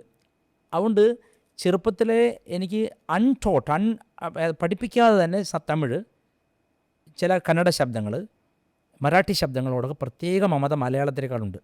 തമിഴ് വളരെ ഫ്ലുവൻ്റ് ആണ്. അത് പിന്നെ തമിഴ് വീട്ടിൽ സംസാരിക്കുന്നുണ്ട്. എങ്കിലും ഞാൻ അതെന്തുകൊണ്ടാണെന്ന് വെച്ചാൽ അതിൻ്റെ പ്രധാന കാരണം അത് ഇപ്പോൾ ഞാൻ എടുത്ത് പഠിച്ചതല്ല, അത് ഒരു പുസ്തകം പഠിച്ചിട്ടില്ല, പക്ഷേ അത് ജന്മനാ അതുണ്ട്. ഞാൻ ചോദിക്കുന്നത് ഇപ്പം ഇത് പറഞ്ഞുകൊണ്ടാണ് നമുക്ക് ടോപ്പിക്കൊന്നും ഡീവിയേറ്റ് ചെയ്യുന്നില്ല. ഈ ബേബിയായി ജനിക്കുകയും പിന്നീട് വേറെ ആരോ തരുന്നൊരു പേര് കൊണ്ട് ജീവിക്കുകയും പിന്നെ ബോഡിയായി മാറുകയും ചെയ്യാണല്ലോ മനുഷ്യൻ. കാരണം ബേബിയായി നിങ്ങൾ പറഞ്ഞു, ഇപ്പോൾ കരഞ്ഞ് ജനിക്കുന്നു, പേര് നമ്മളുടേതല്ല. അപ്പോൾ ഇങ്ങനെയുള്ള പാസ്റ്റ് ലൈഫിൻ്റെ ചില ശകലങ്ങൾ അങ്ങയുടെ മനസ്സിൽ വന്നപ്പം ഇപ്പോൾ ഈവൻ എനിക്ക് പോലും അങ്ങനെ ചിന്ത വന്നാൽ അത് നമ്മൾ ലൈഫിന് ഭയങ്കരമായിട്ട് ഡിസ്റ്റർബ് ചെയ്യില്ലേ? ഡെഫിനറ്റ്ലി അതെനിക്ക് സംഭവിച്ചു. അത് ഞാൻ പറയാം. ഞാൻ സ്കൂളിൽ അല്ലെങ്കിൽ ഞാൻ ആദ്യത്തെ പാഠശാലയിലാണ് ആദ്യം മറ്റേ റെഗുലർ സ്കൂളിംഗ് ആയിരുന്നില്ല. അല്ലല്ല, വൈദിക പാഠശാലയാണ്. 7-ാം വയസ്സിൽ ഉപനയനം കഴിഞ്ഞ ഉടനെ വൈദിക പാഠശാലയാണ്. അവിടെയും പഠിപ്പിക്കും, മറ്റ് ജനറൽ പഠിപ്പിക്കും. രാവിലത്തെ 4:30 മുതൽ 7:30-8 വരെയുള്ള വൈദിക ശിക്ഷണം കഴിഞ്ഞാൽ പിന്നെ ജനറൽ ഇതുണ്ട്. പക്ഷേ എനിക്കത് ഒരു സാധനവും താല്പര്യമില്ലായിരുന്നു. ഒരു സാധനം പഠിക്കാൻ താല്പര്യമില്ലായിരുന്നു. ഞാൻ ജയിക്കും, എങ്ങനെയെങ്കിലുമൊക്കെ ജയിക്കും. വലിയ അതിഭീകര ബ്രില്യൻ്റ് സ്റ്റുഡൻ്റൊന്നുമല്ല. എല്ലാവർക്കും കിട്ടുന്നതല്ല 5-ാം ക്ലാസ് വരെ 50 കിട്ടുമായിരുന്നു. അധികമൊന്നും പഠിക്കാനതുകൊണ്ട്. പക്ഷേ ഇതൊക്കെ ഭയങ്കരമായിട്ട് എനിക്ക് ഇതൊന്നും എൻ്റെ ഇതല്ല. ഞാൻ എപ്പോഴും ഒരു ഫുൾ ഗ്രോൺ അഡൽട്ടായിട്ടാണ് ഫീൽ ചെയ്തത് ചെറുപ്പം മുതലേ. എല്ലാം അറിയുന്ന ഒരു ഫീൽ. അത് അഹന്തയായിട്ട് തെറ്റിദ്ധരിക്കുകയും ചട്ടുകം വെച്ച് ചന്തി പൊളിക്കുകയും അല്ലെങ്കിൽ ചൂരലൊടിയുന്ന ഒരു അടി കിട്ടിയിരിക്കണം എനിക്ക്. അന്ന് അഹന്തയാണല്ലോ. ഇന്ന് നമ്മൾ സ്മാർട്ട് ഇന്നും അങ്ങനെയല്ലേ പറയുന്നത്. ഇന്നും പല സ്ഥലത്തും മക്കളെ സ്മാർട്ട് ആണോ ഇന്ന് അങ്ങനത്തെ എൻ്റെ പേരൻ്റ് എന്നൊക്കെ പറഞ്ഞാൽ പഴയ ആൾക്കാരാണ്. അതെ, പഴയ ആൾക്കാരാണ്. അപ്പം ഒന്നും സഹിക്കില്ല. അപ്പോൾ പ്രായമുള്ള ഒരാൾ തെറ്റായ ഒരു ശ്ലോകം ചൊല്ലി, നാരായണീയത്തിൽ സാന്ദ്രാനന്ദാവബോധാത്മകം എന്നുള്ളതിന് ബോധാത്മകം എന്നൊരാൾ എൻ്റെ മുമ്പ് ചൊല്ലിപ്പോയി. അയാൾ വളരെ റെസ്പെക്റ്റഡ് ആയിട്ടുള്ളൊരു വളരെ വലിയൊരു നമ്പൂതിരിയാണ്. ചെറുപ്രായത്തിൽ ഞാൻ പാഠശാലയിൽ നിന്നുള്ള ഇടയ്ക്കുള്ള ഈ നവംബറിലൊരു ലീവ് കിട്ടും. വന്നപ്പോൾ ഞാൻ തിരുത്തി അയാൾ. അതിനെനിക്ക് ഒരുപാട് അടി കിട്ടി. അതെ, റെസ്പെക്റ്റ് ചെയ്തു. ഞാൻ ബഹുമാനമില്ലാത്തവനാണ്, അല്ലെങ്കിൽ എൻ്റെ ചിന്ത എന്താണ്. ഒരു ചെറിയ എക്സാമ്പിൾ, പ്രേംജി അങ്ങ് ഒരു പട്ടാളത്തിലെ ഉയർന്ന ഉദ്യോഗസ്ഥനാണ്, ഒരു പേഷ്വാണെന്ന് വിചാരിക്കുക, പ്രധാനമന്ത്രി വിചാരിക്കുക. അങ്ങനെ ഒരു 60-70 വയസ്സ് വരെ ജീവിച്ചെന്ന് വിചാരിക്കും. അടുത്ത ജന്മം അങ്ങ് ഒരു വീട്ടിൽ കുട്ടിയായി ജനിക്കുമ്പോൾ നിങ്ങൾ കമാൻഡ് അനുസരിക്കുമോ കമാൻഡ് കൊടുക്കുമോ? This is the problem. എന്നോട് അരുതെന്ന് പറഞ്ഞാൽ അതെൻ്റെ ഏറ്റവും വലിയ പ്രശ്നമായി തീരും. ചെയ്യരുതെന്ന് പറഞ്ഞാൽ ചെയ്യും. പ്രേംജിയെ കാണരുത്, കണ്ടിരിക്കും, കണ്ടു, കീഴടക്കി. അത് എൻ്റെ നേച്ചറാണത്. അത് അഹന്തയാണോ? എനിക്ക് സത്യം പറയാട്ടോ, വിനയമുള്ളവരെ പേടിയാണ്. ഭയങ്കര ഒരു ഹിംസ്ര ജന്തുവും വരുന്നു, ഒരു വിനയ കുനിയാനിതിനും വന്നാൽ ഞാൻ ഹിംസ്ര ജന്തുവിനെ പോയി കെട്ടിപ്പിടിക്കും. ഞാൻ വിനയമുള്ള ആൾക്കാർ ചെയ്തത്ര ദ്രോഹം ഒരു ജനതയോടും മറ്റാരും ചെയ്തിട്ടില്ല. വിൻസ്റ്റൺ ചേർച്ചിലോ അഡോൾഫ് ഹിറ്റ്ലറോ കൊന്നതുപോലെ അല്ല ഗാന്ധിജി കൊന്നത്. ഗാന്ധിജി നമ്മുടെ മനസാക്ഷിയെ കൊന്നു. Respected by all, religious personality. പക്ഷേ ഒരു ജനതയുടെ ആത്മവീര്യം തകർത്ത് കളഞ്ഞു. ഇപ്പോഴും ഹിന്ദുക്കൾ ചത്തുകൊണ്ടിരിക്കുകയല്ലേ, നോട്ട് ഫിസിക്കലി. അടിമത്തത്തിൽ നിന്ന് ഉയരാൻ പറ്റാതെ കടന്നുപോയി. I think Osho was the only master who could daily speak about Gandhi as he was. Osho പറഞ്ഞു, Gandhi is 90% Christian, 9% Jain, 1% Hindu. ഹിന്ദുമതം ഒരു ക്ഷത്രിയ മതമാണ്. ഇത് ഒരു പക്ഷേ അങ്ങയുടെ ഇൻ്റർവ്യൂവിൽ ആരും പറഞ്ഞിരിക്കില്ല. ഞാൻ പറയുന്നു, ഹിന്ദുമതം ഒരു ക്ഷത്രിയ മതമാണ്. This is a military religion, not militant. This is a military religion. there's a lot of difference. See change. ഒരു ഉദാഹരണം പറഞ്ഞാൽ, ഗീതയിൽ ശ്രീകൃഷ്ണ ഭഗവാൻ പറയുന്നുണ്ട്, എന്നാണോ ഈ സച്ഛാസ്ത്രങ്ങൾ സനാതനധർമ്മം ദുർബലാൻ അജിതേന്ദ്രിയാൻ, ദുർബലന്മാരും ഇന്ദ്രിയ നിഗ്രഹമില്ലാത്തവരും കൈയാളാൻ തുടങ്ങിയതും പഠിപ്പിക്കാൻ തുടങ്ങിയതും, അന്ന് ഈ ധർമ്മം നശിച്ചുപോയി അർജുന. ഗുരുമൂർത്തി എഡിറ്റ് ചെയ്തല്ല കേട്ടോ, പഴയ ഗീതയിലെയാണ്. എന്നിട്ട് കൃഷ്ണൻ പറയുകയാണ്, അർജുന, ഈ സനാതനധർമ്മം നഷ്ടപ്പെട്ടത് ബാഹുബലമില്ലാത്തവരുടെ കയ്യിൽ എത്തിപ്പെട്ടപ്പോഴാണ്. Perfect example is Gandhi. When you write a commentary on the Gita, ഒരു ശക്തനായ മനുഷ്യനല്ലാതെ എഴുതുന്നെങ്കിൽ ആ ദൗർബല്യമാണ് അവിടെ വ്യാഖ്യാനം എന്ന പേരിൽ പകർന്നു വയ്ക്കുന്നത്. അത് 10 ലക്ഷം ആൾ വായിച്ചാലോ 10 ലക്ഷം പേര് മോറലി ഡെഡ് ആവും. സോ ഒരാളൊരു കാര്യം പഠിപ്പിക്കുമ്പോൾ ആദ്യം അയാളുടെ ഫിസിക്കാണ് ചെക്ക് ചെയ്യേണ്ടത്. ഒരു പക്ഷേ ചരിത്രത്തിൽ ഇത് ആകെ പറഞ്ഞൊരു വ്യക്തി വിവേകാനന്ദനാണ്. ബേലൂർ മഠത്തിൽ തിരിച്ചെത്തിയപ്പോൾ ശിഷ്യന്മാർ കൂടെ ചെന്നിട്ട് ഒരു 2 പയ്യന്മാരെ പരിചയപ്പെടുത്തി, ബംഗാളികൾ. അവർ പറഞ്ഞു, വളരെ സാത്വികരാണ്, കുറിയൊക്കെ മേലേക്ക് തൊട്ട് അങ്ങനെയുണ്ടല്ലോ, സാത്വികരാണ്. സ്വാമിജി, ഞങ്ങൾക്ക് ഗീത പഠിക്കണം. സ്വാമിജി അവരുടെ മസിൽ ഇങ്ങനെ പിടിച്ചു നോക്കിയപ്പോൾ ഒന്നുമില്ല, എല്ലും ദൂരാണ്. സ്വാമി പറഞ്ഞു, go and play football, that shall explain Gita better. പോയി ഫുട്ബോൾ കളിക്ക്, ആദ്യം നല്ലൊരു തടി ഉണ്ടാക്കിയെടുക്ക്, അപ്പോൾ ഗീത ശരിക്കും മനസ്സിലാവും. അത് വളരെ ഡീപ്പ് സ്റ്റേറ്റ്മെൻറ്റാണ്. ശ്രീകൃഷ്ണൻ ഗീതയിൽ പറഞ്ഞതിൻ്റെ നേരെ പ്രായോഗികമാണ് അദ്ദേഹം പറഞ്ഞത്. ആരും കേട്ടില്ല. ഇന്നും ഇൻ്റർനാഷണൽ ഫുട്ബോളിൽ ഒരു 60 to 90 മിനിറ്റ്സ് ഓടിയാൽ ഇന്ത്യക്കാർ ഗ്രൗണ്ട് വൃത്തികേടാക്കും. കാരണം നമ്മൾ ഈ ബോസ്റ്റ് ചെയ്യുന്ന ഒന്നും അല്ല നമ്മൾ. നമ്മുടെ പാസ്റ്റ് വളരെ പവർഫുള്ളായിരുന്നു. കാരണം നമ്മുടെ ക്ഷേത്രങ്ങൾ നോക്കി അറിയാം, നൂറ്റാണ്ടുകളിൽ സഹസ്രാബ്ദങ്ങൾ നിൽക്കുന്ന രീതിയിൽ കെട്ടാൻ കഴിവുള്ള ബുദ്ധിമാന്മാരും ശക്തരുമായിരുന്നു നമ്മൾ. ഇന്ന് നമ്മളെന്താ ഉണ്ടാക്കുന്നത്? കക്കൂസ് ടാങ്കുകളാണ് വലുതായിക്കൊണ്ടിരിക്കുന്നത്, ഓരോ വീടിൻ്റെയും ഫ്ലാറ്റിൻ്റെയും. എന്നുവെച്ചാൽ നമ്മളെ സംബന്ധിച്ച് വേറെ ഒന്നും ഉണ്ടാക്കാൻ കഴിവില്ലാതായി. 100 കൊല്ലം ഒരു എഞ്ചിനീയർക്ക് പറയാമോ ധൈര്യമായിട്ട് 100 കൊല്ലം നിലനിൽക്കുമെന്ന് പറയാൻ പറ്റുമോ? നോ. മഹാഭാരതം എഴുതിയ ആളും പറഞ്ഞു ഈ കൃതി നിലനിൽക്കും, നീയൊക്കെ പോയാലും വന്നാലും ഈ കൃതിയിലുള്ളത് വേറെ എവിടെയെങ്കിലും കണ്ടേക്കാം, പക്ഷേ ഇതിലില്ലാത്ത എവിടെയും കാണില്ലെന്ന് പറയാനുള്ള ആ ധൈര്യം വെറും മെൻ്റൽ ധൈര്യമല്ല. വ്യാസൻ ശരിക്കും ഫിസിക്കലി വളരെ ഒരു സ്റ്റോൾവോട്ട് ആയിരുന്നിരിക്കണം. അയാൾക്കേ മഹാഭാരതം എഴുതാൻ പറ്റുള്ളൂ. ഒരു ദുർബലൻ എഴുതിയ പുസ്തകം ദുർബലനെ ഉണ്ടാക്കുകയുള്ളൂ. അപ്പോൾ ഇതിലെനിക്ക് തെറ്റിയിട്ടില്ല. അപ്പോൾ ചെറുപ്പത്തിൽ ഇത് കേട്ടു, ഈ ഒരു ഓല കേട്ടപ്പോഴാണ് ശരിക്കും എനിക്കൊരു അഭിമാനമുണ്ട്. അതുവരെ ഞാൻ I thought I am a slave bought by somebody, ഒരു അടിമയെ വാങ്ങിയവിടെ ജീവിച്ചിരുന്നത്. സ്കൂളിലും ഒരു ഉദാഹരണം പറയാം, HEART, ഹാർട്ട് ആണ് ഉച്ചാരണം. എൻ്റെ ഇംഗ്ലീഷിൻ്റെ മിസ് 8th പഠിക്കുമ്പോൾ ഹേർട്ട് എന്ന് ഉച്ചരിച്ചു. അപ്പോൾ ഞാൻ കുറേ നേരം ഇങ്ങനെ വിചാരിച്ചു എന്താ ഇവർ പറയുന്നത്. ഹേർട്ട് എന്ന് പറഞ്ഞാൽ മുറിവ് ടു അല്ലെങ്കിൽ അല്ലേ, HURT ആണ്. അപ്പോൾ ഞാൻ എന്താ ഇവരിങ്ങനെ പറയും, കുറേ ഇങ്ങനെ ആലോചിച്ചു. എനിക്ക് അപ്പോൾ പറയാൻ പറ്റില്ല. ഞാൻ എണീറ്റ് ഞാൻ പറഞ്ഞു, miss are you pronouncing HEART? She said yes I am. And why are you pronouncing it as hurt? It should be heart, an open mouth, jaw dropping. ഉടനെ അവരുണ്ടല്ലോ, അവർ ഭയങ്കര ഫ്യൂരിയസ്. She got furious. ഉടനെ വേറെ ചോദ്യമൊന്നുമില്ല, വടിയെടുത്ത് വരികയും നമ്മളെ മലയാളത്തിൽ അറഞ്ചം പുറഞ്ചം അടിക്കുകയും ചെയ്തു. I never felt that I'm a newborn baby or a new person 13 years old. I never felt so. I felt as a military commander being tortured by an enemy army. അപ്പം ഞാൻ ഒരു തുള്ളി കരഞ്ഞിട്ടില്ല കേട്ടോ. അങ്ങനെ കരയാന്നുള്ള കുറേ പ്രയാസമാണ്. കരഞ്ഞിട്ടുണ്ട് ഈ ദേവിയെ ഓർത്തിട്ട്. ഒരു മനുഷ്യക്കീടത്തിനെ ഓർത്ത് കരഞ്ഞിട്ടില്ല. ഇത് പ്രയാസമാണ്. എൻ്റെ അടുത്ത് ചിലപ്പോൾ 10 രൂപ കിട്ടുമായിരിക്കും, പക്ഷേ കണ്ണീര് കിട്ടില്ല. അപ്പോൾ I was staring at her and she felt at അറഗൻസിൻ്റെ പീക്കാണ് ഇവനെപ്പോലെ അഹങ്കാരി ഈ ഭൂമിയിൽ വേറെ ഇല്ല. അപ്പോൾ ഇന്നത്തെ കരയണം അവർക്ക്. അടിച്ചാൽ കരയുന്നതാണ്, അടിക്കുന്നതിന് സന്തോഷം. അല്ല, അതാണ് നമ്മളൊരു എന്താ പറയുക, നമ്മളൊരു ബയോപാത്തോ അല്ലെങ്കിൽ ന്യൂറോപാത്തോ അതാണ്. എല്ലാവരും എക്സ്പെക്ട് ചെയ്യുന്ന രീതിയിൽ പെരുമാറിയില്ലെങ്കിലാണ് നമുക്ക് ഡൗട്ട്. അടിച്ചാൽ കരയണം. ഇപ്പം നിങ്ങൾ ചോദിക്കാൻ എന്താ കരയാ, അതിനൊരു പശ്ചാത്തലമുണ്ട്. വീട്ടിൽ അച്ഛനെ അടിക്കും, അപാരമായിട്ട് ഉപദ്രവിക്കും, ബെൽറ്റ് കൊണ്ടൊക്കെ അടിക്കും. കരഞ്ഞാൽ വീണ്ടും അടിക്കും. അപ്പോൾ ഞാൻ എന്ത് പഠിച്ചു? അടിച്ചാൽ കരയരുത്. സ്കൂളിൽ ടീച്ചർക്ക് അടിച്ചാൽ ഞാൻ കരയണം. That created a kind of melancholy in me. I wanted to renounce this world, kick this world out before it kicks me. എനിക്ക് ഈ ലോകം വളരെ ദുഷ്കരമായിട്ട് തോന്നി. ഒരിടത്ത് അടി കിട്ടുമ്പോൾ കരയരുത് മിണ്ടിപ്പോരെന്ന് പറയും. ഒരിടത്ത് എന്താണ് നീ കരയാത്തുന്ന അടി. എൻ്റെ ഗുരു രസകരമായിട്ട് പറയും, അമ്മ ഈ ശനിദശ അപഹാരകാലം എങ്ങനെയായിരിക്കും?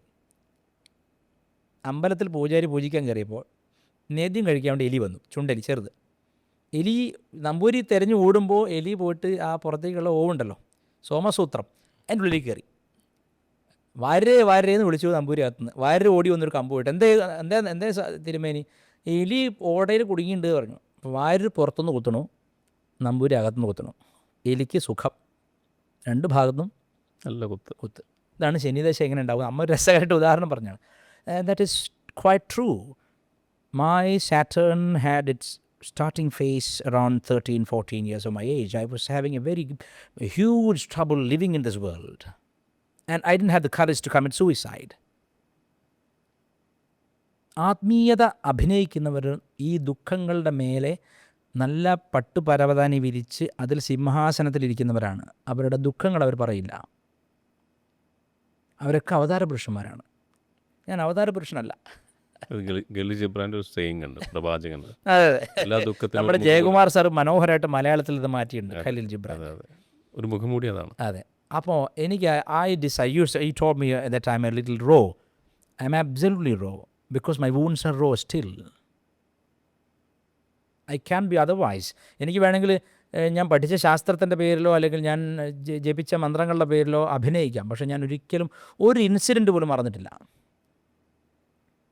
ഇപ്പോൾ നിങ്ങൾ പറയും ഭൂതകാലത്തെ മറക്കാതെ എങ്ങനെ ആത്മീയത, നിങ്ങളൊക്കെ അങ്ങനെ വലിയ ആൾക്കാരാണപ്പാ, നമ്മളത് ഓർമ്മയുണ്ട് എല്ലാം. ബിക്കോസ് അതെന്നെ പല കാര്യങ്ങളും പഠിപ്പിച്ചു. അതായത് ടീച്ചർക്ക് വേണ്ടത് കരയുന്ന വിദ്യാസാഗരനെയാണ്, അച്ഛന് വേണ്ടത് കരയാത്ത വിദ്യാസാഗരനെയാണ്. അമ്മ വലിയ വിദ്യാഭ്യാസമൊന്നും ഇല്ലാത്ത ആളാണ്, സാധാരണ വീട്ടമ്മയാണ്. അമ്മയ്ക്ക് ഞാൻ കരയരുത് എന്നുമുണ്ട്, അടി കിട്ടുമ്പോൾ അത് കരഞ്ഞു പൊയ്ക്കോട്ടെ എന്നുമുണ്ട്. രണ്ടിനും പറ്റുന്നില്ല. അപ്പോൾ ഇത് ഈ ഏതൊരു കുട്ടിയും ഈ കെയിനിങ് ഒക്കെ വലിയൊരു ശിക്ഷയായിട്ട് നമ്മൾ കണക്കാക്കുന്നതിന് പിന്നിൽ ഒരു മനസ്സാണ് തകർത്ത് കളയുന്നത്. അയ്യോ, അത് നമ്മുടെ ഞാൻ എപ്പോഴും പറയും, ഒരു കുഞ്ഞിന് ഒരു മനുഷ്യന് കൊടുക്കാവുന്ന ഏറ്റവും നല്ല ഗിഫ്റ്റ് എന്താണെന്നറിയോ? ചൈൽഡ്ഹുഡ്.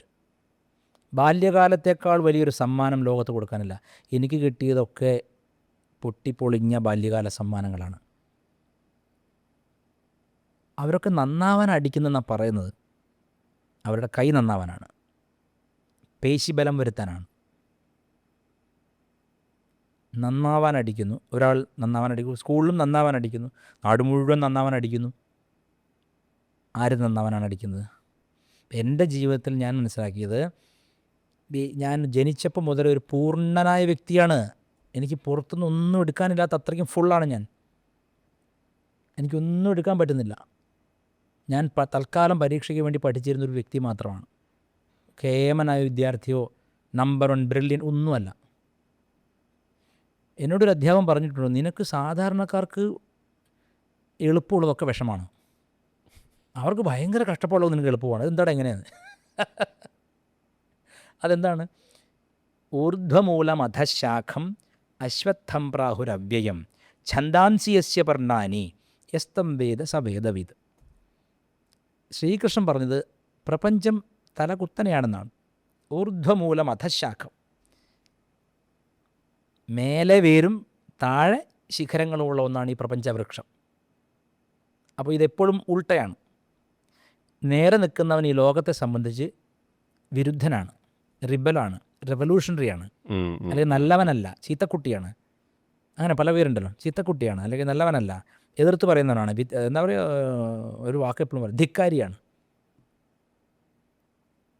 അപ്പം ഈ ഒരു കോൺഫ്ലിക്റ്റാണ് സത്യത്തിൽ ഡീപ്പായിട്ട് ആത്മീയത. അതുവരെ ഞാൻ റിലീജിയസ് ആയിരുന്നു. രാവിലെ സന്ധ്യാവന്ദനം ചെയ്യുക, അച്യുതായ നമ, അനന്തായ നമ, ഗോവിന്ദായ നമ, സന്ധ്യാവന്ദനം ചെയ്യുക, കേശവനാരായണ, ഗായത്രി സന്ധ്യാവന്ദനത്തിൻ്റെ ഹൃദയമാണ് ഗായത്രി ജപിക്കുക. 1008 ഗായത്രി ജപിക്കുക. സഹസ്രാവൃത്തി എന്നും ജപിക്കണം. വേദപാഠശാലയിലാകുമ്പോൾ ഒരു പ്രത്യേകത, സഹസ്രാവൃത്തി എന്നും ജപിക്കണം.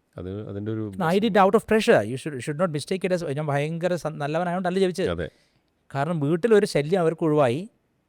പാഠശാലയിലാകുമ്പോൾ എല്ലാ കുട്ടികളും കൂടെ അടങ്ങിയിരുന്നുള്ളൂ എന്നുള്ളത് മാത്രമേ ഉള്ളൂ. അല്ലാതെ ഞാൻ ഭയങ്കര റിലീജിയസ് ആയിട്ട് ജനിച്ചപ്പോഴേ വേദം പഠിക്കണം എന്നുള്ള ശങ്കരാചാര്യർ ഇപ്പോൾ ഈ ദൃശ്യം സിനിമയിലെ പോലെയാണ് ഇപ്പോൾ ആത്മീയ ഗുരുക്കന്മാരുടെ അവസ്ഥ. ആദ്യം അവർ ശങ്കരാചാര്യരുടെയും വിവേകാനന്ദൻ്റെയൊക്കെ ജീവിതം പഠിക്കും, എന്നിട്ട് അതുപോലെയാണ് എൻ്റെ ജീവിതം എന്ന് പറഞ്ഞുണ്ടാക്കും. അങ്ങനെയല്ല എൻ്റെ കാര്യം. ഞാൻ ഇവരെ ഒന്നും ഇഷ്ടപ്പെട്ടിരുന്നില്ല.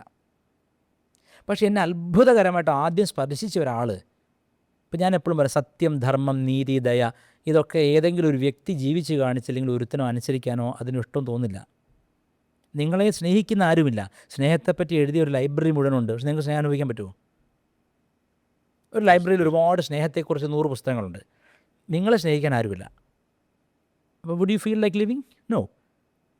അതായിരുന്നു എൻ്റെ അവസ്ഥ. പക്ഷെ ഞാൻ ഒരാളെ കണ്ടു. അത് കാഞ്ചി മഹാപെരിയവർ, സാക്ഷാൽ ശ്രീ ശ്രീ ശ്രീ ചന്ദ്രശേഖരേന്ദ്ര സരസ്വതി മഹാസ്വാമികളെ കണ്ടു. പറയുന്നത് ജീവിക്കുന്ന ഒരാൾ.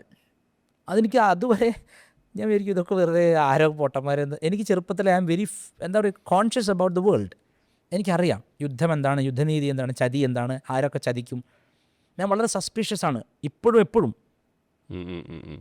ഒരാളെ ഞാൻ പൂർണ്ണമായിട്ട് വിശ്വസിക്കും. എൻ്റെ വൈഫ് പറയും ആരെങ്കിലും ഒന്ന് പൂർണ്ണമായിട്ട് വിശ്വസിക്കുന്നു. എനിക്ക് ഒരാളെ വിശ്വാസമാണ് ഇപ്പോൾ, അത് വള്ളിക്കാവിലുള്ള അമ്മയെ മാത്രമാണ്. അതിലേക്ക് പിന്നെ ഇവിടെ വരാം. വേറെ ഒരാൾ എനിക്ക് ഈ ഭൂമിയിൽ ഞാൻ ജീവിക്കുന്നതിൻ്റെ ഒരേ ഒരു കാരണക്കാരി സദ്ഗുരു ശ്രീ മാതാമൃതാനന്ദമയി ദേവിയാണ്. ഒരു കള്ളം എന്നോട് കാണിച്ചാൽ പിന്നെ മരണം വരെ ഞാൻ ഒരാളെ വിശ്വസിക്കില്ല. അതെന്താ അങ്ങനെ വെച്ചാൽ, I was a Peshwa, I was a military chief, I am born to doubt. I never trust any one. ഒരു ചോദ്യം ചെയ്ത് ഒരാളും വിശ്വസിക്കില്ല. അതൊരു നേച്ചറായി, ഇനി അത് മാറ്റാൻ പറ്റില്ല. അങ്ങയുടെ എനിക്ക് നമ്മളുള്ള കമ്മ്യൂണിക്കേഷനിൽ പോലും ഒരുപാട് തവണ അങ്ങനെ ഉണ്ടായിട്ടുണ്ട്. എപ്പോഴും അങ്ങൊരാൾ വളരെ നല്ലതാണെന്ന് പറയുമ്പോൾ എൻ്റെ ഉള്ളിൽ ഒരു പോയിന്റ് കിടക്കും. അത് ദോഷമോ സത്യമോ എന്നുള്ളത് അങ്ങേക്ക് അനുഭവത്തിൽ വരുമ്പോൾ മാത്രമേ തിരുത്താൻ പറ്റുള്ളൂ. അപ് ടു ദാറ്റ് ടൈം നിങ്ങൾക്ക് എന്നെയും സംശയിക്കാം, അല്ലേ? അപ്പോൾ ഈ ഇങ്ങനെയുള്ള ചില പശ്ചാത്തലങ്ങൾ വന്നപ്പോൾ പിറ്റേന്ന് അച്ഛനോട് അച്ഛൻ നല്ല ലിംഗ്വിസ്റ്റാണ്, നല്ല ഭാഷാ നിപുണനാണ്, ഗംഭീര പണ്ഡിതനാണ്. അച്ഛനോട് ഞാൻ പറഞ്ഞു, അച്ഛാ ഇവർ ഹേർട്ടെന്ന് വെച്ചിരിക്കുക, എന്നെ ചറവറന്ന് അടിക്കുകയും ചെയ്തു. അപ്പം അച്ഛൻ ഉടനെ ഒരു കത്ത് എഴുതി, ഇംഗ്ലീഷിൽ തന്നെ, പക്ഷെ നല്ല ഭാഷാവിദ്വാനാണ്. എഴുതി അച്ഛൻ പറഞ്ഞു, according to the Oxford advanced learners dictionary, the word HEART should be pronounced as heart, not as hurt. Hurt is another word with a quite another meaning, opposite of this. Heart is different. And the phonetic spelling അത് എഴുതി കൊടുത്തു. എന്നിട്ട് അന്ന് എനിക്ക് phonetic writing, ഇപ്പോൾ എനിക്ക് ഏത് ഭാഷയും ഫെനറ്റിക് എഴുതാൻ അറിയാം, കാരണം ഞാൻ പഠിച്ച വിഷയം ലിംഗ്വിസ്റ്റിക്സ് ആണ്. ഞാനിത് കത്ത് ടീച്ചർക്ക് കൊണ്ട് കൊടുത്തു. ടീച്ചർ ക്ലാസ്സിൽ നിന്ന് വെച്ചിട്ട് ഒരു ചിരി, ഇതിപ്പോൾ പരീക്ഷയ്ക്ക് വന്നാൽ തന്നെ 1/2 മാർക്ക് കിട്ടുമോ? I M losing the trust in humanity on A daily basis. നിത്യേന എന്നോണം മനുഷ്യരാശിയെ ഞാൻ സംശയിക്കുകയാണ്. ഇതിലുള്ള വിശ്വാസം കുറഞ്ഞു വരികയാണ്. ഒരു മനുഷ്യനെ പോലും ഞാൻ കാണുന്നില്ല. ഒറ്റ മനുഷ്യനെങ്കിലും ഒരു ട്രൂത്ത്ഫുള്ളായിട്ട് കാണാത്തത്രയും കപട ലോകമാണിത്. തിരൂർ എന്നെ ഒരു അമ്പലത്തിൽ പ്രഭാഷണം വിളിച്ചു. 2016 തിരൂർ തിരൂർ. അപ്പോൾ ഞാൻ പറഞ്ഞു ശരി ഞാൻ വരാം. അപ്പോൾ ഞാൻ പറഞ്ഞു, അല്ല എങ്ങനെ അവിടെ വരിക, ട്രെയിനിൽ വരണോ? ട്രെയിനിൽ വന്നാൽ സമയം വൈകേ. അവർ കമ്മിറ്റിക്കാരൻ പ്രസിഡൻറ്റ് പറഞ്ഞു, അവരൊക്കെ എങ്ങനെ വരണ്ടേ, നിങ്ങൾ ടാക്സി എടുത്ത് പോരും. സന്തോഷം. ഞാൻ ടാക്സി എടുത്തു. കോഴിക്കോട് നിന്ന് ബേബി മെമ്മോറിയൽ ഹോസ്പിറ്റലിന് മുമ്പ് നിന്ന് ടാക്സി എടുത്തു. തിരൂർ പോയി. പ്രഭാഷണം 1.5 മണിക്കൂർ ഗംഭീരമായി, കുറയ്ക്കാൻ പാടില്ലല്ലോ. പോയി തിരിച്ചു വരുമ്പോൾ പ്രസിഡൻറ്റ് എൻ്റെ കയ്യിൽ ഒരു ഒരു ലക്കോട്ട് കവറിലൊരു പൊതി തന്നു. സന്തോഷം, ദക്ഷിണയാണ്. ഓ ശരി. ടാക്സിയുടെ പൈസ അയാൾ കൊടുത്തോളാം എന്നാണ് ഫോണിൽ പറഞ്ഞത്. തിരിച്ച് രാത്രി 11:45 വീട്ടിലെത്തിയപ്പോൾ അയാൾ പറഞ്ഞു, സ്വാമി പൈസ. ഞാൻ പറഞ്ഞു, പ്രസിഡൻറ്റ് തന്നില്ലേ? ഇല്ല, ആരും തന്നില്ല. പ്രസിഡൻറ്റിനെ ഞാൻ ആ റോട്ടിൽ നിന്നിട്ട് 300 പ്രാവശ്യം വിളിച്ചു. വളയനാട് ക്ഷേത്രത്തിന് മുമ്പിൽ നിന്ന്, ശ്രീ വളയനാട് കാവിൻ്റെ മുമ്പിലാണ് വീട്, അവിടുന്ന് വിളിച്ചു, എടുത്തില്ല. ഞാൻ വീട്ടിൽ പോയി. ഞാൻ പറഞ്ഞു, ഒന്ന് നിൽക്കണേ ഏട്ടാ. ശരി. തുറന്നു, അത് കയറി. പെറുക്കിയിട്ടും പൈസയില്ല. എനിക്ക് സാമ്പത്തികമായിട്ട് എനിക്ക് തോന്നുന്നു ലക്ഷ്മി ദേവി ലേശം നമ്മളോട് എഗൻസ്റ്റാന്ന് തോന്നുന്നു. അപ്പോൾ പെറുക്കി 50 രൂപ 10 രൂപയൊക്കെ പെറുക്കി അപ്പോൾ അയാൾ ഒത്തിരി അത്യാവശ്യം നല്ല പൈസ പറഞ്ഞത്. തിരൂർ വരെ പോയി തിരിച്ചു വരെ അയാൾ വെയിറ്റ് ചെയ്തു. അയാൾ എങ്ങനെയോ ഈശ്വരൻ അറിയാം, ഞാൻ കരഞ്ഞു പിടിച്ചിട്ട് അപ്പം ഞാൻ വിചാരിച്ചു, അപ്പോഴാണ് ഓർത്ത് പോക്കറ്റിൽ തന്നല്ലോ പൈസ. കൂടി തന്നാണെന്ന് വിചാരിച്ചിട്ടുണ്ടാവും. എടുത്ത് 300 രൂപ. 2016 300 രൂപയ്ക്ക് തിരൂർ ടാക്സിയിൽ പോയി തിരിച്ചു വന്ന ഏക മനുഷ്യനാണ്. മോഹൻലാൽ പറയണ്ടേ, 500 രൂപ കൊണ്ട് ഊട്ടി കണ്ടാൻ വന്നൊരു കഥ പറയാം, അതുപോലെ ആയിപ്പോയി. അങ്ങനെ ഞാൻ ഇത് കൊടുത്തു. അമ്പല കമ്മിറ്റി പ്രസിഡൻ്റാണ്. CPM-ൻ്റെ പാർട്ടി ഇവരൊന്നുമല്ല, അമ്പല കമ്മിറ്റിയുടെ പ്രസിഡൻ്റാണ്. അപ്പോൾ വിശ്വാസം കുറവാണ് എല്ലാത്തിനോടും. ഇവരെയൊന്നും ഒരിക്കലും വിശ്വസിക്കരുത്, ആദ്യമേ കാശ് വാങ്ങി വെക്കണം എന്നൊക്കെയുള്ള ചിന്ത എന്നെ ഒരു കള്ളനാക്കിയത് വെച്ചാൽ എന്നെയും സമൂഹത്തിനെ പോലെ ആദ്യമേ പണത്തെപ്പറ്റി ചിന്തിപ്പിച്ചത് ഈ സമൂഹം തന്നെയാണ്.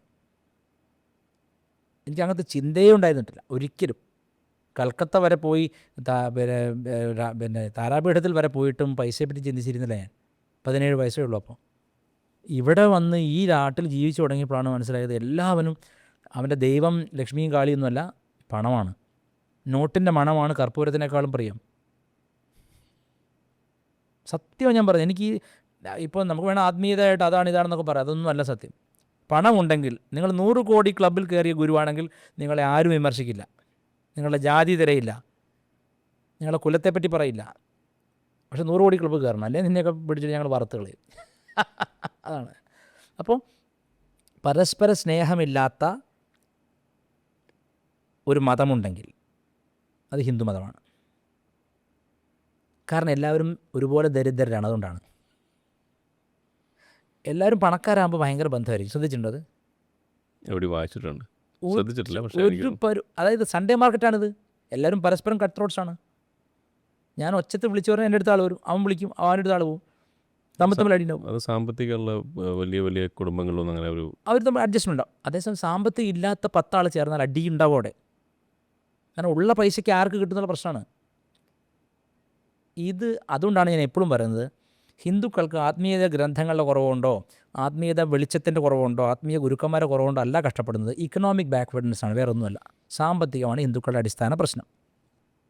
ഹിന്ദുക്കൾക്ക് ഒറ്റ പ്രശ്നമുള്ളൂ, അടിസ്ഥാനപരമായി സാമ്പത്തികമാണത്. പിന്നെ ഉണ്ട്, ശരിയാണ്, ചില ആൾക്കാർ ആത്മീയ വേഷം കെട്ടി വന്ന് രാഷ്ട്രപിതാവ്, ഫാദർ ഓഫ് ദിനേശൻ, അങ്ങനെയൊക്കെ അങ്ങനെയല്ലോ, ഫാദർ ഓഫ് ദിനേശനൊക്കെ വന്നിട്ട് പറഞ്ഞ ആത്മീയത കപടമായിരുന്നു. അത് ദുർബലമാക്കുന്ന. കൃഷ്ണൻ പറഞ്ഞു, ക്ഷുദ്രം ഹൃദയ ദൗർബല്യം ത്യക്വാ ഉത്തിഷ്ഠ പരന്തപ. ഈ ഹൃദയ ദൗർബല്യം വെടിഞ്ഞ് എണീറ്റ് അടിക്കടാന്നാണ് പറഞ്ഞു. ഗാന്ധിജി വായിച്ചെന്നറിയോ, അടിക്കല്ലേ മോനെ, കർണത്തടിച്ചാൽ പിന്നെ ഇടത്തെ കർണത്തടിച്ചാൽ വലത്തെ കർണം കാണിച്ചു കൊടുക്കും, മുതുകും പോരെങ്കിൽ അമ്മയും മുമ്പിൽ നിർത്തി കൊടുക്കുക, അവളെ അടിച്ചോട്ടെ എന്നാണ് പറഞ്ഞത്. അതൊരു കൃഷ്ണൻ്റെ വാക്കാണോ? So kind of commentary that you're making or creating upon text is very important because it is full of your psyche, not Krishna's. Krishnan ദുർബലനെയല്ല. മഹാഭാരതത്തിലെ കൃഷ്ണൻ ഞാൻ കണ്ട ശക്തിയുടെ ഏറ്റവും വലിയ പ്രതീകമാണ്. ദൗർബല്യം അറിയില്ല ഉള്ളിക്ക്. ഇരുട്ടും വെളിച്ചവും പോലെ, വെളിച്ചത്തിന് ഇരുട്ടിന് അറിയാത്തതുപോലെ ശ്രീകൃഷ്ണന് ദൗർബല്യം അറിയില്ല. A man of conscience, man of consciousness, രണ്ടുമായിരുന്നു. എക്സാക്ട്ലി. ആ കൃഷ്ണനെയാണ് ഇവിടെ വെണ്ണ കട്ടുണ്ണി, തുണി കട്ട് ഓടുന്നവൻ, അണ്ടർവെയർ കക്കുന്നവൻ, ഇങ്ങനെയൊക്കെ ആക്കി മാറ്റി ഈ ദുർബലന്മാർ വ്യാഖ്യാനിക്കാൻ തുടങ്ങിയതിന് ശേഷമാണ്. ദുർബലന്മാരെന്ന് പറഞ്ഞാൽ ആരാന്ന് വെച്ചാൽ, ഭാഗവത പ്രഭാഷണത്തിൽ പോകുന്നവരെ സാധാരണ ഭാഷ സംസാരിക്കും, സ്റ്റേജിലെത്തിയ നമ്പൂരി ഭാഷയാവും. ഇതാണ് ദുർബലന്മാരുടെ ലക്ഷണം ഇന്നത്തെ കാലത്ത്. ഇല്ല ഉണ്ടോ എന്നൊക്കെ പറഞ്ഞിട്ട് അവരങ്ങ് ഒരു ഡ്രാമ ക്രിയേറ്റ് ചെയ്യും. ഈ ഡ്രാമയിൽ കോടിക്കണക്കിന് സാധാരണക്കാരായ സ്ത്രീകളും പുരുഷന്മാരും വീണ് പോയിട്ടാണ് അവർ വീട്ടിൽ കഞ്ഞി വെക്കാതെ ഭാഗവത സത്രത്തിൽ പോയി ഉണ്ണുന്നത്. ഐ ആം നോട്ട് അഗെയിൻസ്റ്റ് ഭാഗവത സത്രം. അത് ഒരു ഇൻ എ വേ ഹിന്ദുക്കളെ യുണൈറ്റ് ചെയ്യുന്നുണ്ട്. പക്ഷെ അത് ശരിയായ ഡിറക്ഷനിലാവണമെങ്കിൽ മഹാഭാരതം കൂടി അവർ വായിക്കണം. Krishna has a real face of a warrior. യോദ്ധാവാണ്. തോത്രവേത്രൈക പാണയെ എന്താ അർത്ഥം? തുളസി ചേരി പിടിക്കുന്ന അല്ല, ചമ്മട്ടിയാണ് കയ്യിൽ. അതുകൊണ്ടാണ് പറഞ്ഞു കൊടുക്കാൻ സാധിച്ചതെന്നാണ് മനസ്സിലാക്കുക അല്ലേ? തീർച്ചയായിട്ടും. He was a man of conscience. മനസ്സാക്ഷിയുടെ ആൾരൂപമാണ്. ഒരു വലിയ മനഃശാസ്ത്രജ്ഞനാണ്. പിന്നെ തീർച്ചയായിട്ടും. പക്ഷേ ഇവർ ഇപ്പോൾ ഒരു സ്വാമി വ്യാഖ്യാനിക്കുന്ന കേട്ടു, ഇത് business management in the Bhagavad Gita. Let me dearly say that is bullshit. പക്ഷെ അത് എനിക്കൊന്ന് പുതിയ സ്റ്റാർട്ടപ്പ് വേൾഡിലൊക്കെ അതെന്തുകൊണ്ടെന്ന് വെച്ചാൽ എനിക്ക് തോന്നുന്നത് അങ്ങ് പറഞ്ഞ പോലെ ഒരു വ്യക്തമായ ഒരു ഹിന്ദു മതത്തിൽ അങ്ങനെ ഒരു പഠന രീതിയില്ലല്ലോ. ആ പഠനത്തിൻ്റെ കുറവും പിന്നെ ഇതിൻ്റെ സാധ്യതകളാണ്. ഇപ്പം എന്ത് കോൺസെപ്റ്റിൻ്റെയും ഇപ്പോൾ വരുന്നൊരു പ്രശ്നമല്ല, ഇപ്പോൾ വരുന്നൊരു കാര്യം, അപ്പം അങ്ങൊരു കാര്യം ചെയ്തു തുടങ്ങുമ്പോൾ അടുത്തവൻ ശ്രദ്ധിക്കുന്നത് ഇതിന് സാധ്യത ഉണ്ടോ എന്നാണ്. Opportunity, possibility. അതെ. അപ്പോൾ ഒരു വഴിയിലൂടെ യാത്രയാണ്. അപ്പോൾ നമുക്ക് തിരിച്ചു വരുമ്പോൾ ഞങ്ങൾ 14 വയസ്സിൽ ദീക്ഷിതനാവുന്നു. അമ്മയടുത്ത് പോയി. പക്ഷേ കാര്യം മനസ്സിലാക്കേണ്ടത്, ദീക്ഷിതനാവാൻ വേണ്ടി പോയതൊന്നുമല്ല. അല്ല, I wanted some kind of solace from this kind of the frying pan called the world. ലോകമെന്ന വറചട്ടിയിൽ നിന്ന് ഒരാശ്വാസം വേണ്ടിയിരുന്നു. കാരണം ഞാൻ വൈദികനാണ്. ബേസിക്കലി ഞാൻ വൈദികനാണ്. ശ്രീവിദ്യ ബാലയും ഗണപതി ബാലയും പഞ്ചദശി എനിക്ക് തന്നു കഴിഞ്ഞിട്ടുണ്ട് 12 വയസ്സിൽ എൻ്റെ മുത്തശ്ശൻ. But I didn't make any sense of it. I just ഒരു ഇത്ര തവണ ജപിക്കണം എന്നതൊക്കെ ചെയ്യുമായിരുന്നു. ശ്രീചക്ര പൂജ മുത്തശ്ശൻ ചെയ്യുന്നത് കണ്ടിട്ട് എനിക്കറിയാം, കൂടെ ഇരുന്നിട്ടും പരികർമ്മം ചെയ്തിട്ടും അറിയാം. പക്ഷെ അല്ലാതെ എനിക്കിതുകൊണ്ട് ഒരു താല്പര്യം ഉണ്ടായിരുന്നില്ല. കാരണം ഇവരൊക്കെ പൂജ കഴിഞ്ഞിട്ട് വരുമ്പോഴേക്ക് ചൂരലെടുക്കണം കയ്യിൽ. Nobody was compassionate. They didn't even feel that I'm hitting another human. മറ്റൊരു മനുഷ്യനെയാണ് ഞാൻ അടിക്കുന്നത് ഫീലിംഗ് പോലും ഇല്ലാത്ത, കണ്ണിച്ചോരില്ലാത്തവന്മാരെന്ന് പറയില്ലേ, അതാണ് ഹിന്ദുക്കളിൽ അധികം പേരും. അവർ പുറമേ പറയുന്നത് കാരുണ്യം, സ്നേഹം, ലോകാസമസ്ത. ഇത് അവനവൻ്റെ പുരയൊന്നുമല്ല, ഭയങ്കര കച്ചവടമാണ്. അതായത് യൂണിവേഴ്സ് മൊത്തം സ്നേഹിച്ചു കളയും. ഭയങ്കര സ്നേഹ. തൊട്ടടുത്തിരിക്കുന്നതിന് എങ്ങനെ പാര പണിയെന്ന് ചിന്തിച്ചാൽ ദൈവം പോലും ഞെട്ടിപ്പോയി, ഈശ്വര. അതായത് ഇതെല്ലാം ഫേക്ക്, ഒരു നാടകമാണ്. ഒരു അന്നമാചാര്യ കൃതിയുണ്ട്, നാനാത്തി ബട്ടുക്കു നാടകമൂ. വളരെ ഗംഭീര കൃതി അന്നമാചാര്യരെ. ഇത് നാടകമാണെന്നുള്ളത് കോൺഷ്യസ് ആയ ഒരുവൻ തിരിച്ചറിയുന്നു, കോടിക്കണക്കിന് ആൾക്കാരിൽ നിന്ന്. അപ്പോൾ എൻ്റെ അച്ഛൻ, എൻ്റെ അമ്മ, പക്ഷേ അമ്മയ്ക്ക് അത്ര വിദ്യാഭ്യാസമൊന്നുമില്ല, അതുകൊണ്ട് അവർ രക്ഷപ്പെട്ടു. സ്കൂളിൽ ചേർത്താൽ കുട്ടി നശിച്ചു പോകും പൊതുവെ. ഹോം സ്കൂളിംഗ് വളരെ ധാരാളമാണ്. കാരണം എന്തുകൊണ്ടെന്ന് വെച്ചാൽ എന്ത് നശിക്കുന്ന കാരണം ഫേക്ക് വാല്യൂസ് മാത്രം പറഞ്ഞു പഠിപ്പിക്കുക. ലവ് ഓൾ എന്നൊക്കെ പറയും, പക്ഷെ ഒരു തരത്തിലും ഒന്ന് ബസ്സിൽ നിന്ന് സീറ്റ് പോലും വിട്ടുകൊടുക്കാത്തവരാണ് ഈ പറയുന്നത്. ഒരു ഗർഭിണി വന്ന് നിൽക്കുന്നു, ഉടനെ ആത്മീയ ഗുരു ഉറക്കം നടിക്കുന്നു. അപ്പോൾ പിന്നെ ഉണർന്നാലല്ലേ അവിടെ കാണുള്ളൂ.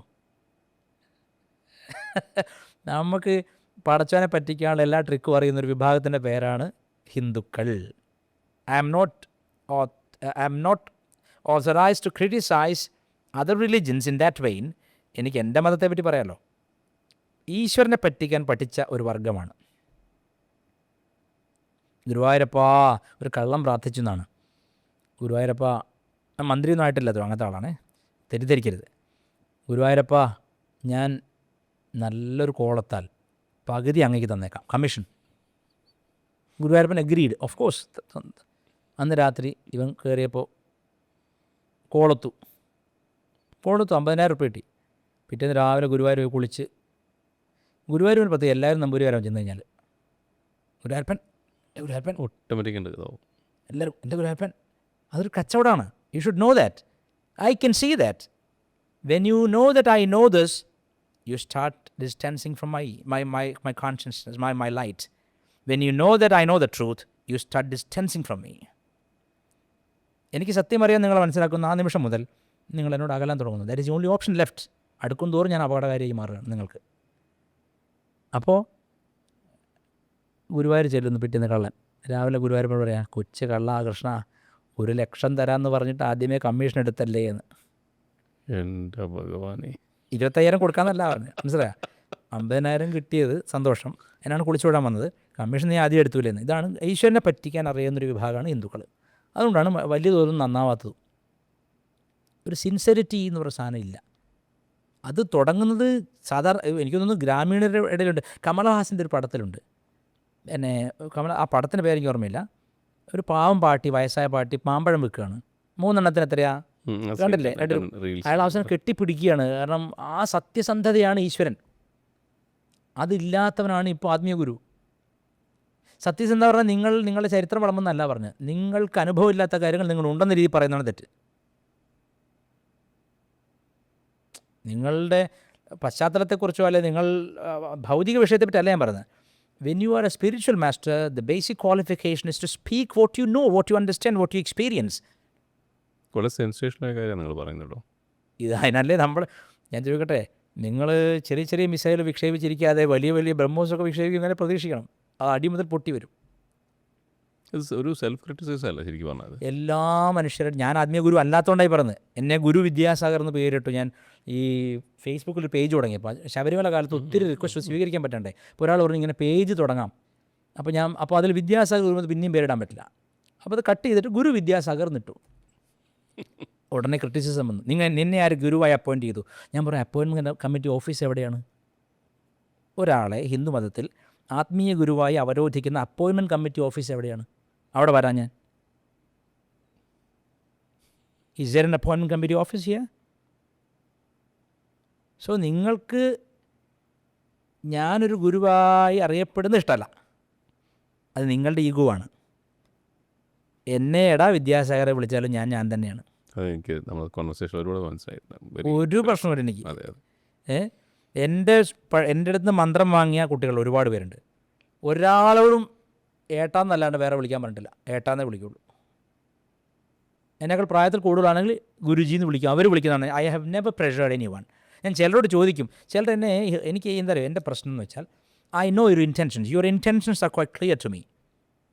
ഒരാൾ വിദ്യാസാഗർ ജി നിങ്ങൾ നീട്ടി വിളിക്കുമ്പോൾ ഞാൻ പറയാം, എന്താ എത്ര കഷ്ടപ്പെടുന്നു എന്ന് അവനോട് ചോദിക്കും. എന്താണ് അവൻ്റെ ഉള്ളിൽ എന്നെ ഗുരു എന്ന് വിളിക്കരുതെന്നുള്ള ആ ഒരു ചട്ടം കൊണ്ടാണ് വരുന്നത്. അത് പൊട്ടിക്കാനാണ് പറയുന്നത്. ഇവിടെ ആളുകൾ പേര് മാറ്റി മാറ്റി പരീക്ഷിക്കുകയാണ്. എന്നോട് കഴിഞ്ഞ ദിവസം ഒരു പത്രപ്രവർത്തനം പറയുകയാണ്, പിന്നെ ഒരു ഗുരു ഇൻ്റർവ്യൂവിന് വരുന്നതിന് മുമ്പ് സ്റ്റുഡിയോയിൽ വിളിച്ച് പറഞ്ഞു, എൻ്റെ പേര് പ്രദർശിപ്പിക്കുമ്പോൾ മഹർഷി നിട്ടോളൂ. അപ്പോൾ അവർ പറഞ്ഞു, മഹർഷി നിട്ടാൽ അങ്ങനെ പ്രായത്തിന് ചേരുന്നതായി തോന്നുന്നില്ല. അന്നൊരു കാര്യം ചെയ്യും, ഞാൻ ഒരു 5 മിനിറ്റ് കഴിഞ്ഞ് വിളിക്കാം. മഹാത്മാ നിട്ടാലോ? മഹാത്മാ ഗാന്ധി ഉണ്ടല്ലോ. പിന്നെ അവസാനം അയാൾ തന്നെ തീരുമാനിച്ച് ബ്രഹ്മർഷി നിടാന്ന്. അതായത് ആത്മീയത ഏത് ലോകം മുഴുവൻ തൻ്റെ ആത്മാവാണെന്ന് തിരിച്ചറിഞ്ഞ ഒരാളുടെ അവസ്ഥയാണ് എൻ്റെ പേര് ഏതിടണം എന്നുള്ളതിൽ റിസർച്ച്. അവരെ തൊടാൻ പറ്റാത്ത എന്താ? 100 കോടി ക്ലബ്ബ് കയറി അവരോട് ഒരു ചോദിക്കില്ല, നിന്നെ ആരാ ഗുരുവാക്കിയും ചോദിക്കില്ല. ശിഷ്യന്മാർ തല്ലുകൊണ്ടി വരും. ഇവനേക്കാളും ഏർപ്പാടായിരിക്കില്ല ശിഷ്യന്മാർ, അവർ തല്ലും. എനിക്കങ്ങനെ വൃന്ദമൊന്നുമില്ല, ശിഷ്യവൃന്ദം, ഗുണ്ടകളുടെ സെറ്റപ്പ് അങ്ങനെയൊന്നുമില്ല. എന്നെ ആർക്കും തല്ലാം, എപ്പോഴും തല്ലാം. പക്ഷെ തിരിച്ച് 2 കിട്ടും ഉറപ്പായിട്ടും. തിരിച്ച് 2 അടി അടിക്കാതെ ഞാൻ ചാവില്ല, വേറെ കാര്യം. അല്ലാതെ ഉടനെ സിദ്ധി പ്രയോഗിച്ച് അവിടെ അഗ്നി സൃഷ്ടിക്കാമെന്ന് എനിക്ക് പറ്റില്ല. ശ്രീരാമകൃഷ്ണദേവനോട് ഒരാൾ പോയി പറഞ്ഞ്, ഭഗവാനെ പിന്നെ ഞാൻ 15 കൊല്ലമായിട്ടൊരു സാധനം അഭ്യസിക്കുന്നുണ്ട്, ഇപ്പോൾ ഞാൻ വായ തുറന്ന് ഹൂതിയ തീ വരുന്നു. അപ്പോൾ രാമകൃഷ്ണദേവൻ പറഞ്ഞു, എടാ തീപ്പെട്ടി അരയണയുടെ തീപ്പെട്ടി എടുത്ത് വരുതിയെ പോരെ, എന്തിനായി 15 കൊല്ലം കഷ്ടപ്പെട്ടെന്ന്. ഇപ്പോൾ Sri Ramakrishna Vachanamritam volume 1, 2 and 3 gospel of Sri Ramakrishna, ആ പുസ്തകമാണ് എനിക്ക് വളരെ ഇൻഫ്ലുവൻഷ്യൽ ആയിട്ട്. അതിൽ ക്രിസ്തുവിനെ കണ്ടു എന്നുള്ള ആ കള്ളക്കഥ അല്ലാതെ ബാക്കിയെല്ലാം ഓക്കെയാണ്. അത് ഇവർ എഴുതി ചേർത്ത അല്ല, ഗോസ്പൽ ഓഫ് ശ്രീരാമകൃഷ്ണ. ശ്രീരാമകൃഷ്ണൻ ലീലാമൃതം വചനാമൃതം. ക്രിസ്തുവിനെ കണ്ടു ഏതാണ്? ഇറാനിയൻ മുഖമുള്ള, മുഖത്ത് മറുകുള്ള ഒരാളെ കണ്ടു. അതങ്ങനെ ക്രിസ്തുവായി. ക്രിസ്തുവിന് ആഫ്രിക്കയിലെ ഏറ്റവും നല്ല നടൻ്റെ മുഖമാണ്. കേരളത്തിൽ ബാബുവാനിൻ്റെ മുഖമാണ്. ജപ്പാനിൽ മൂക്ക് ചതഞ്ഞ ഒരു ജപ്പാൻ ആളുടെ, എല്ലാ നാട്ടിലും പല മുകളിലുള്ള ആളെങ്ങനെ ഇയാൾ കണ്ടു ഉറപ്പിക്കാൻ പറ്റുക? അപ്പോൾ ഇത് ശരിക്കും പറഞ്ഞാൽ ഇവർ അവരുടെ റിലീജിയസ് മാർക്കറ്റിങ്ങിൻ്റെ ഭാഗമായി എല്ലാ ഹിന്ദു ഗുരുക്കന്മാരും, പ്രത്യേകിച്ച് ട്രസ്റ്റുള്ള ഗുരുക്കന്മാർ ക്രിസ്തുവിനെ കാണും. കാരണം ഡോളർ വരണ്ടേ, അമേരിക്കയിൽ വരണ്ടേ സാധനം. ഞാനിപ്പോൾ ഉദാഹരണം പറയാം. എല്ലാ ആത്മീയ ഗ്രൂപ്പുകളും, എല്ലാ ആത്മീയ കേന്ദ്രങ്ങളും അതത് കാലത്തെ സോഷ്യോ പൊളിറ്റിക്കൽ ശക്തികളുടെ സ്വാധീനമുള്ളവയാണ്. ശങ്കരാചാര്യ കാലം മുതലേ അതിനു മുമ്പും അതത് കാലത്തെ രാഷ്ട്രീയത്തോട് ബന്ധപ്പെട്ട് മാത്രമേ മഠങ്ങൾക്ക് ജീവിക്കാൻ പറ്റുള്ളൂ. എന്നെപ്പോലെ സ്വതന്ത്രന്മാർക്ക് പറ്റും. ഞങ്ങൾക്ക് വലിയ ഫോളോയിങ് ഒന്നും ഉണ്ടാവില്ല. ഉറപ്പാണ്, ഞാൻ മരിക്കുന്നവരെ എനിക്ക് ഒരു കോശമൊന്നും ആവാൻ പറ്റില്ല. കാരണം എനിക്ക് ആ സാധനം എൻ്റെ അടുത്ത് ഇല്ല. എന്താണ് ആ സാധനം? മൂടിയില്ല, അടപ്പില്ലാത്തൊരു പാത്രം, മഴവെള്ള സംഭരണി, അടപ്പുള്ള പാത്രം. അതാണല്ലോ ഈ ഉപനിഷത്ത് വാക്യം. നോക്കൂ, സത്യത്തിൻ്റെ മുഖം സ്വർണ്ണപാത്രത്താൽ മൂടപ്പെട്ടിരിക്കുന്നു. പൂഷാവേ, അത് തുറന്നെന്നെ സത്യം കാണിക്കൂ. സൂര്യൻ മറിച്ചു പറയുന്ന ഡയലോഗ് ഉപനിഷത്തിലില്ല. സൂര്യൻ അത് മറിച്ച് പറയടാ, ഞാൻ തുറന്ന നീ പൊള്ളൂട്ടാ, ഞാൻ തീയാണ്. ഈ ഒരു മിസ്സിങ് ഉണ്ട്. സത്യത്തിൻ്റെ മുഖം അതാണ് ഹിരൺമയേന പാത്രേണ സത്യസ്യാപിഹിതം മുഖം. ഉപനിഷത്ത് വാക്യമാണ്. സത്യത്തിൻ്റെ പോലും എന്നാണ്. സത്യത്തിൻ്റെ പോലും മുഖം സ്വർണ്ണപാത്രത്താൽ മറയ്ക്കപ്പെട്ടിരിക്കുന്നു. സ്വർണ്ണപാത്രം എന്താണ്? ലിമോസിൻ കാറുകൾ, നിങ്ങൾ വില കൂടി പെർഫ്യൂമുകൾ, നിങ്ങളുടെ ശിഷ്യവൃന്ദം, സിനിമാ നടന്മാർ, നടിമാർ, തിരക്കഥാകൃത്തുക്കൾ, ഡയറക്ടേഴ്സ് ഒക്കെ നിങ്ങൾ കൂടി you are showing off that I am worth it, the other guy is not, nobody can touch me, I have the friendship of Ambani. ഇപ്പോൾ അംബാനി എൻ്റെ സുഹൃത്താണ്. എൻ്റെ അവസ്ഥ എന്താ? പ്രേംജിക്ക് ഇൻ്റർവ്യൂ തരുമോ ഞാൻ? It'll never happen. Unless you connect yourself with businessmen, politicians, actors, you can't be a successful master. Osho is a failed master because he spoke the truth. Whoever tries to lift the lid off the face of the sun, will be criticized and will be even killed. കൊല്ലപ്പെടും, നിസ്സാരമായിട്ട് കൊല്ലപ്പെടും. ഒരു എലിയെ torture ചെയ്യുന്ന പോലെയാണ് US government ഓഷോയെ torture ചെയ്തത്. എലിക്ക് കൊടുത്ത വില കൊടുത്തില്ല. തീർച്ചയായിട്ടും. ഇനി ഒരു തമാശ അതല്ല, ഓഷോ അറസ്റ്റ് ചെയ്യപ്പെട്ടു. ആ കാലത്ത് ഇവിടെയുള്ള വലിയ ഗുരുക്കന്മാരെന്താ പറഞ്ഞതെന്നറിയോ? വെറുതെ വിടരുത്, ഞാൻ ഭയങ്കര ദോഷമാണ്, അവനെ അടുപ്പിക്കരുത്. ഓഷോ എയ്ഡ്സ് പരത്തുന്നവനാണ്. പിന്നെ ഇവിടുത്തെ വലിയ അന്നത്തെ വലിയ ടൈക്കൂൺസ് ഉണ്ടല്ലോ, അവർ പറഞ്ഞതാണ് US പിടിയുള്ള ആൾക്കാർ അന്നുണ്ട്, അവൻ വെറുതെ വിടരുത്, അവൻ AIDS പരത്തുന്നവനാണ്. If you hear a criticism about me, believe in me that I am a true master. If you don't hear any criticism, everything is soapy buttery, don't trust me. It's true. ഇതാണ് പ്രശ്നം. ക്രിസ്തു ഹിസ്റ്ററിയിൽ അങ്ങനെ ചരിത്രത്തിൽ അങ്ങനെ ആളേ ജീവിച്ചിരുന്നിട്ടില്ല എന്നുള്ള എൻ്റെ പക്ഷം. അതിനുള്ള എനിക്ക് റിസർച്ച് ഉണ്ട്, ഹിസ്റ്റോറിക്കൽ എവിഡൻസ് ഉണ്ട്. പക്ഷെ എന്നിട്ടും എന്തുകൊണ്ടാണ് ഈ എ വെൽ മാർക്കറ്റഡ് ലൈ? എന്താണ് ഇതിൻ്റെ കാരണം? ഇത് ഗ്ലോബൽ റോമൻ എംപയറിൻ്റെ ഒരു ഉൽപ്പന്നമാണത്. അതായത് രാഷ്ട്രം സൃഷ്ടിക്കുന്ന ദൈവങ്ങൾ, രാഷ്ട്രീയക്കാർ സൃഷ്ടിക്കുന്ന ദൈവങ്ങളാണ് ഒരു സിദ്ധൻ്റെ ദൈവത്തെക്കാൾ ശക്തൻ. എന്താ കാരണം? അവൻ ലോകങ്ങളെ മുഴുവൻ പിടിച്ചടക്കാൻ കഴിവുള്ളവനാണ്. സൂര്യൻ അസ്തമിക്കാത്ത സാമ്രാജ്യത്തിൽ തൻ്റെ ദൈവത്തെയും അവരോധിക്കുകയാണ്. തൻ്റെ പിറന്നാൾ ദൈവത്തിന് കൊടുത്ത് വഴിമാറുകയാണ്. The king want to live long live the king എന്നല്ലേ? Long live. കോൺസ്റ്റാൻറ്റിൻ്റെ ബർത്ത്ഡേ ആണ് December 25th. അത് ചർച്ച ചെയ്യില്ല. കാരണം ചർച്ച ചെയ്താൽ നിങ്ങളുടെ ശത്രുക്കൾ ആരാണ്? ഗ്ലോബൽ പവേഴ്സാണ്. ഓഷോ അദ്ദേഹത്തിൻ്റെ സ്വന്തം ജെറ്റിന് ഈ ഫ്യൂവൽ നിറയ്ക്കാൻ പറ്റാതെ 28 രാജ്യങ്ങൾ വിലക്കി അന്നേ. എന്താ തെറ്റ്? He criticised the basic tenets of Christianity. He wanted to create a world that is equal, a love that is palpable. അവിടെ അയാളെ ഇപ്പോൾ ഭയങ്കരമാണ്. ഇപ്പോൾ ഓഷോ എന്ന് പറഞ്ഞാൽ അത് ബ്രാൻഡായി. ഇപ്പോൾ ഞാൻ അതിനെ വെറുക്കാൻ തുടങ്ങിയിരിക്കുന്നു. ഞാനൊക്കെ എപ്പോഴാണ് ഈ ടൈ കെട്ടുന്നു, ഈ ഇൻസേർട്ട് ചെയ്യുന്ന ഒഴിവാക്കിയെന്നറിയോ? എൻ്റെ വീട്ടിൽ ബ്രേസിൽ കച്ചവടക്കാരനും സേവനക്കാർ റിപ്പോർട്ടർക്കാരനും അങ്ങനെ വരുന്നത്. അപ്പോൾ ഞാൻ നിർത്തിയത്. അവനെനിക്ക് ദേഷ്യം ഉണ്ടായിട്ടല്ല കേട്ടോ.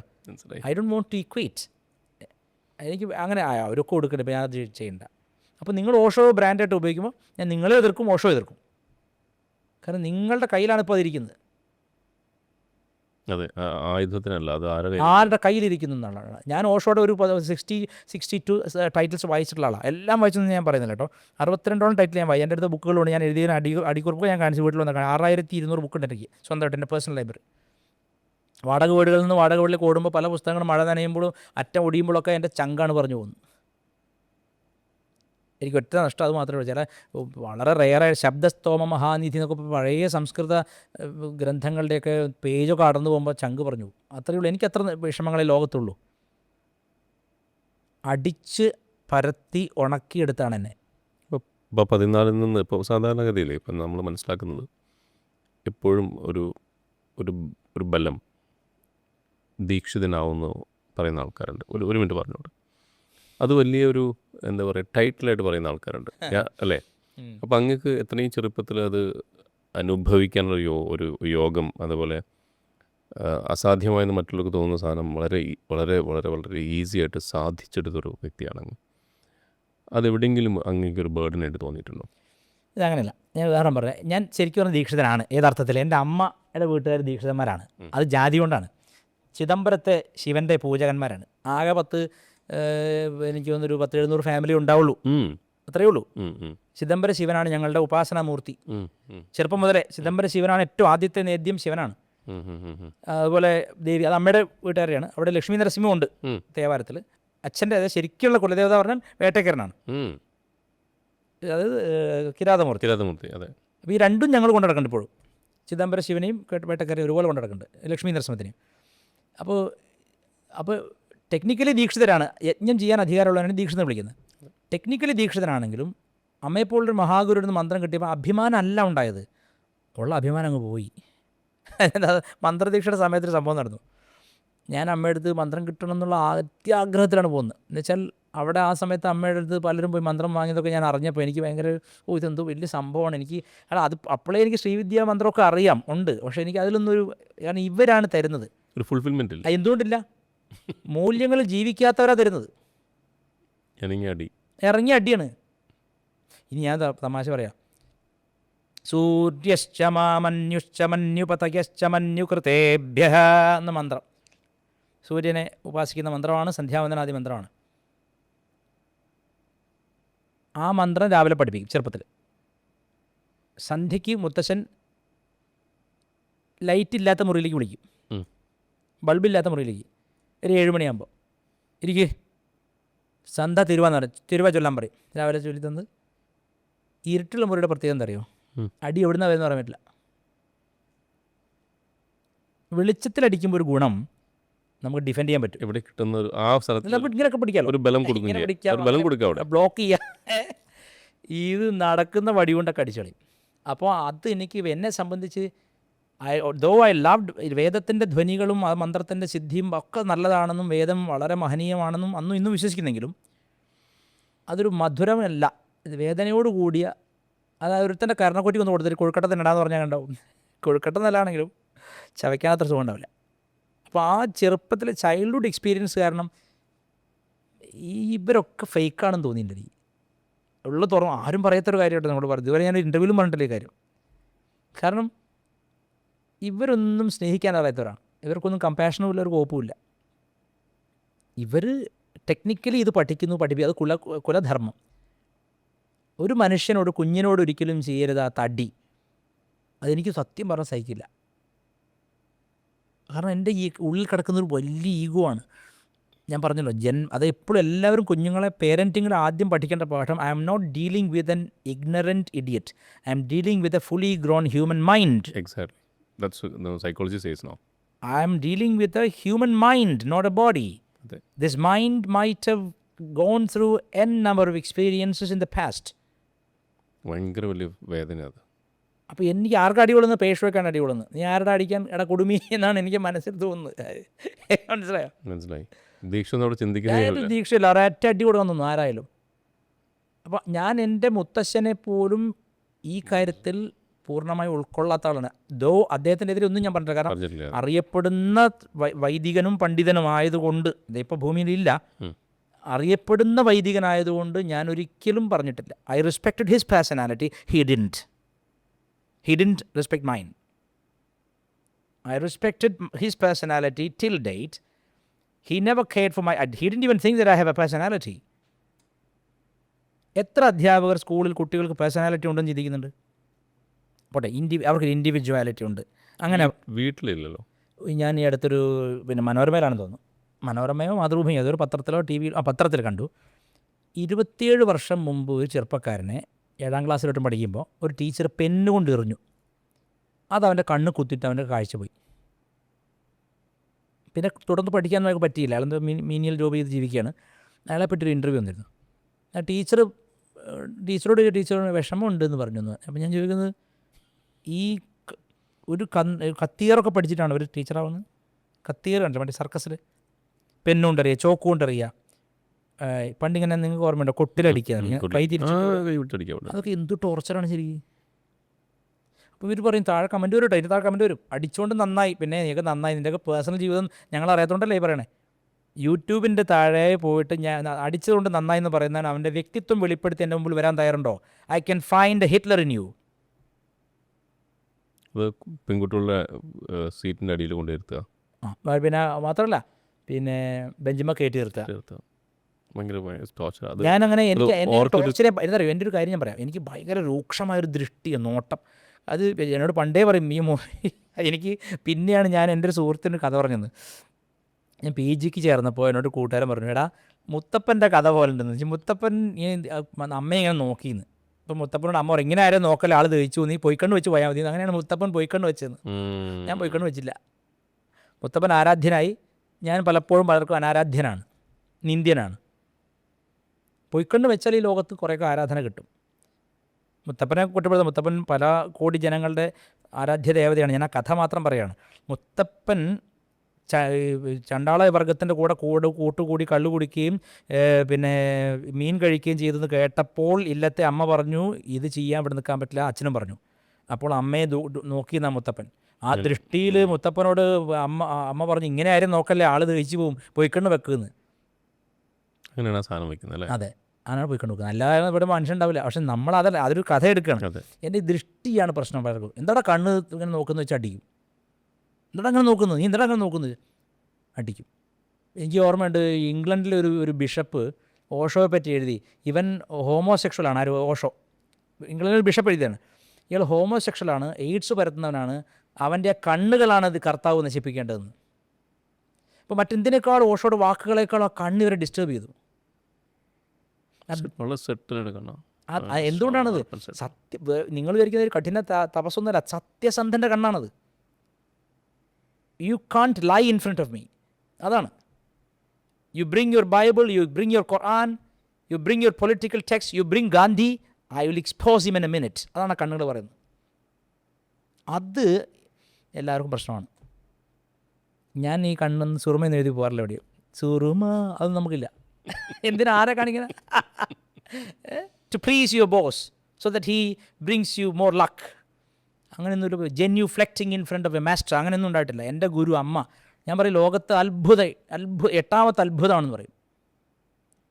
ഒരിക്കലും അമ്മ മന്ത്രം തന്നിട്ട് എന്താടാ ജപിക്കാത്തതെന്നോ കിഴുക്കുകയോ ഒന്നും ചെയ്തില്ല. ആ സ്നേഹത്തിനോടുള്ള പ്രതിബദ്ധത കൊണ്ട് ജപിച്ചു പോവാണ്. ശരിക്കും അങ്ങനെ വേണ്ടെന്നാണ് പറയുന്നത്. ശരിക്കും ഈ ഒരു ഗുരുവുള്ളൂ, കൗണ്ടർ വെച്ച് ഒരു ഗുരുവുള്ളൂ ഈ ലോകത്ത്, അമ്മ മാത്രമേ ഉള്ളൂ. ഞാൻ തുറന്ന് നിങ്ങളോട് പറയാം. പക്ഷെ മറ്റുള്ളടത്തൊക്കെ എല്ലാവരും ആമസോണിലൊക്കെ കൗണ്ടർ മേടിച്ചിട്ടാണ് ചൊല്ലുന്നത്. സാറെ കൗണ്ടർ ജപിച്ചോട്ടെ, പക്ഷേ കൃത്യസമയത്ത് ജപിക്കണം എന്ന് തോന്നുന്നത് എന്തുകൊണ്ടാണ്? I am deeply committed to her. Exactly. ഞാൻ ഡീപ്ലി അതൊരു കോളിംഗ് അത്. എന്തുകൊണ്ടെന്ന് വെച്ചാൽ എനിക്ക് അറിയില്ല ഇവരാരാന്ന്. ഇവരൊരു കറുത്ത സ്ത്രീയാണ്, അന്ന് ഭയങ്കര കറുത്ത എണ്ണ കറുത്ത. പക്ഷെ ഇവരിൽ അത്ഭുതകരമായ അപ്രതിരോധ്യമായ ഒരു ചൈതന്യ വിശേഷം എനിക്ക് ഫീൽ ചെയ്തു. അത് ഇങ്ങനെയൊക്കെ വേർബലൈസ് ചെയ്യുന്നപ്പോഴാണ്. പക്ഷെ അന്ന് എനിക്ക് കരയാനേ പറ്റുള്ളൂ. കണ്ട ഉടനെ ഒരു ആയുസ്സിൻ്റെ കരച്ചിൽ ഞാൻ കരഞ്ഞു അമ്മയുടെ ദേഹത്ത്. കരഞ്ഞു. എൻ്റെ അച്ഛനൊക്കെ അടിക്കുമ്പോൾ ഞങ്ങൾ നിൽക്കും. കാരണം അച്ഛന് കരഞ്ഞാൽ കൂടുതൽ അടിക്കാൻ ഉന്മേഷം വരും അച്ഛന്. ടീച്ചർക്കോ കരഞ്ഞില്ലെങ്കിൽ. അപ്പം ഇതിൻ്റെ ഇടയിൽ കരയണോ കരയേണ്ടെന്നുള്ളൊരു കരയുന്നു പുഴ ആ പാട്ടുണ്ടല്ലോ, അതുപോലെ വല്ലാത്തൊരു കരയിൽ ഞാൻ എലിയുടെ അവസ്ഥയല്ലേ, എലിയുടെ അവസ്ഥയായി പോയി. അത് ശനി തുടങ്ങുമ്പോഴാണ് അങ്ങനെ വരുന്നത്. ശനി ഗുരുവിനെ കൊണ്ടുവരും. ശനിയെ ഗുരുവിനെ കൊണ്ടുവരും തൊട്ടടുത്ത വർഷം 14ാമത്തെ വയസ്സിൽ. ഒയ്യോ, അത് അമ്മയെ കണ്ടത് എൻ്റെ ജീവിതത്തിലെ ഏറ്റവും വലിയ ഭാഗ്യമാണ്. ഈ പ്രപഞ്ചം മൊത്തം എതിർത്താലും ഞാൻ അമ്മയുടെ ആ പാദം ധ്യാനിച്ച് ഈ ശരീരം വിടും. അതെനിക്ക് ഉറപ്പാണ്. ഞാൻ മുക്തനായോ സിദ്ധനായോ സമാധി ഇരുത്തൊന്നും വേണ്ട, പക്ഷേ അമ്മയുടെ പാദം ധ്യാനിച്ച് ഞാൻ ജീവിതം വിടും. എനിക്ക് അത്ര ഹാപ്പിയാണ് ഞാൻ. ഇപ്പോൾ എന്നെ പ്രേംജി എന്നെ വിളിച്ചിട്ട് ഭക്ഷണം തന്നില്ലെന്നോ ചീത്ത പറഞ്ഞു എനിക്കൊന്നും ബാധിക്കുന്നില്ല. എന്താ കാരണം, ഇവരൊക്കെ ഇത്ര തെറി വിളിച്ചിട്ട് ഞാൻ ജീവിക്കുന്നില്ലേ? എന്താ, എനിക്ക് അമ്മയുടെ ആ പാദങ്ങൾ എറ്റേണൽ സോഴ്സ് ഓഫ് ഡിവൈൻ എനർജിയാണ്. അത് ഒരു സെക്കൻഡ് അത് ധ്യാനിക്കുമ്പോഴേക്കും I am filled with Saundarya Lahari. എനിക്കറിയില്ല, അതല്ലേ തനീയാംസം പാംസം തവചരണ പങ്കേരുഹഭവം. അവിടുത്തെ പാദത്തിൽ നിന്ന് വീണ പൊടി ഉപയോഗിച്ചിട്ടാണ് ബ്രഹ്മാവ് ഈ പ്രപഞ്ചങ്ങളെ മുഴുവൻ അവികലം സൃഷ്ടിക്കുന്നത്. ഹരി തൻ്റെ ശിരസിൽ എങ്ങനെയോ കഥമപി ശിരസിൽ വഹിക്കുന്നു ഈ പ്രപഞ്ചത്തെ. ഹരൻ പ്രളയകാല സമയത്ത് ഇത് മൊത്തം പൊടിച്ച് ഭസ്മം ധരിക്കുന്നു. ആ പൊടി ഏതാണ്? നിൻ്റെ തൃപ്പാദങ്ങളുടെ പൊടി. നിൻ്റെ പാദപാംസുവിൽ ആനന്ദിക്കുന്നവനാണ് ഞാൻ. അതാണ് തന്ത്രം. അല്ല, ജീവിക്കാനുള്ള തത്രപ്പാടല്ല തന്ത്രം. ആണ് തന്ത്രം, ജീവിക്കാനൊരു തന്ത്രം. അങ്ങനെയല്ല, ജീവിതമേ തന്ത്രം. ജപോജൽപ്പശില്പം. എൻ്റെ ജൽപ്പനങ്ങൾ ജപമാണമ്മ. ഞാൻ എന്തൊക്കെ പിന്നെ പ്രേമിനോട് പറയുന്നൊക്കെ അമ്മ മന്ത്രമായിട്ട് സ്വീകരിക്കും. ക്ഷത്രജ്ഞ ഹ്രീം ഹ്രൂം ഒന്നും വേണ്ട. Whatever you speak, if you are conscious that it is coming from the Divine Mother's divine feet, it is mantra japa. Wherever you walk, അത് അമ്മയെ ചിന്തിച്ചാണോ അത് പ്രദക്ഷിണമാണ്. എവിടെ കിടന്നുറങ്ങിയാലും അമ്മയുടെ മടിത്തട്ടിൽ. അതെന്നെ അമ്മ പഠിപ്പിച്ചാണ്, എനിക്കത് മാത്രം മതി. ശങ്കരാചാര്യ പറഞ്ഞ വാക്കുകൾ അമ്മ ജീവിച്ച് കാണിക്കണം. ഇതാണ് കാഞ്ചി പെരിയൂരിലുണ്ട്. കാഞ്ചി പെരിയൂർ അസാമാന്യ മനുഷ്യനാണ്. അതായത് ഒരു സ്ക്വയർ ഫീറ്റ് ഇത്രയുള്ള ഒരു സ്ഥലത്താണ് അദ്ദേഹം ഇരിക്കുന്നത്.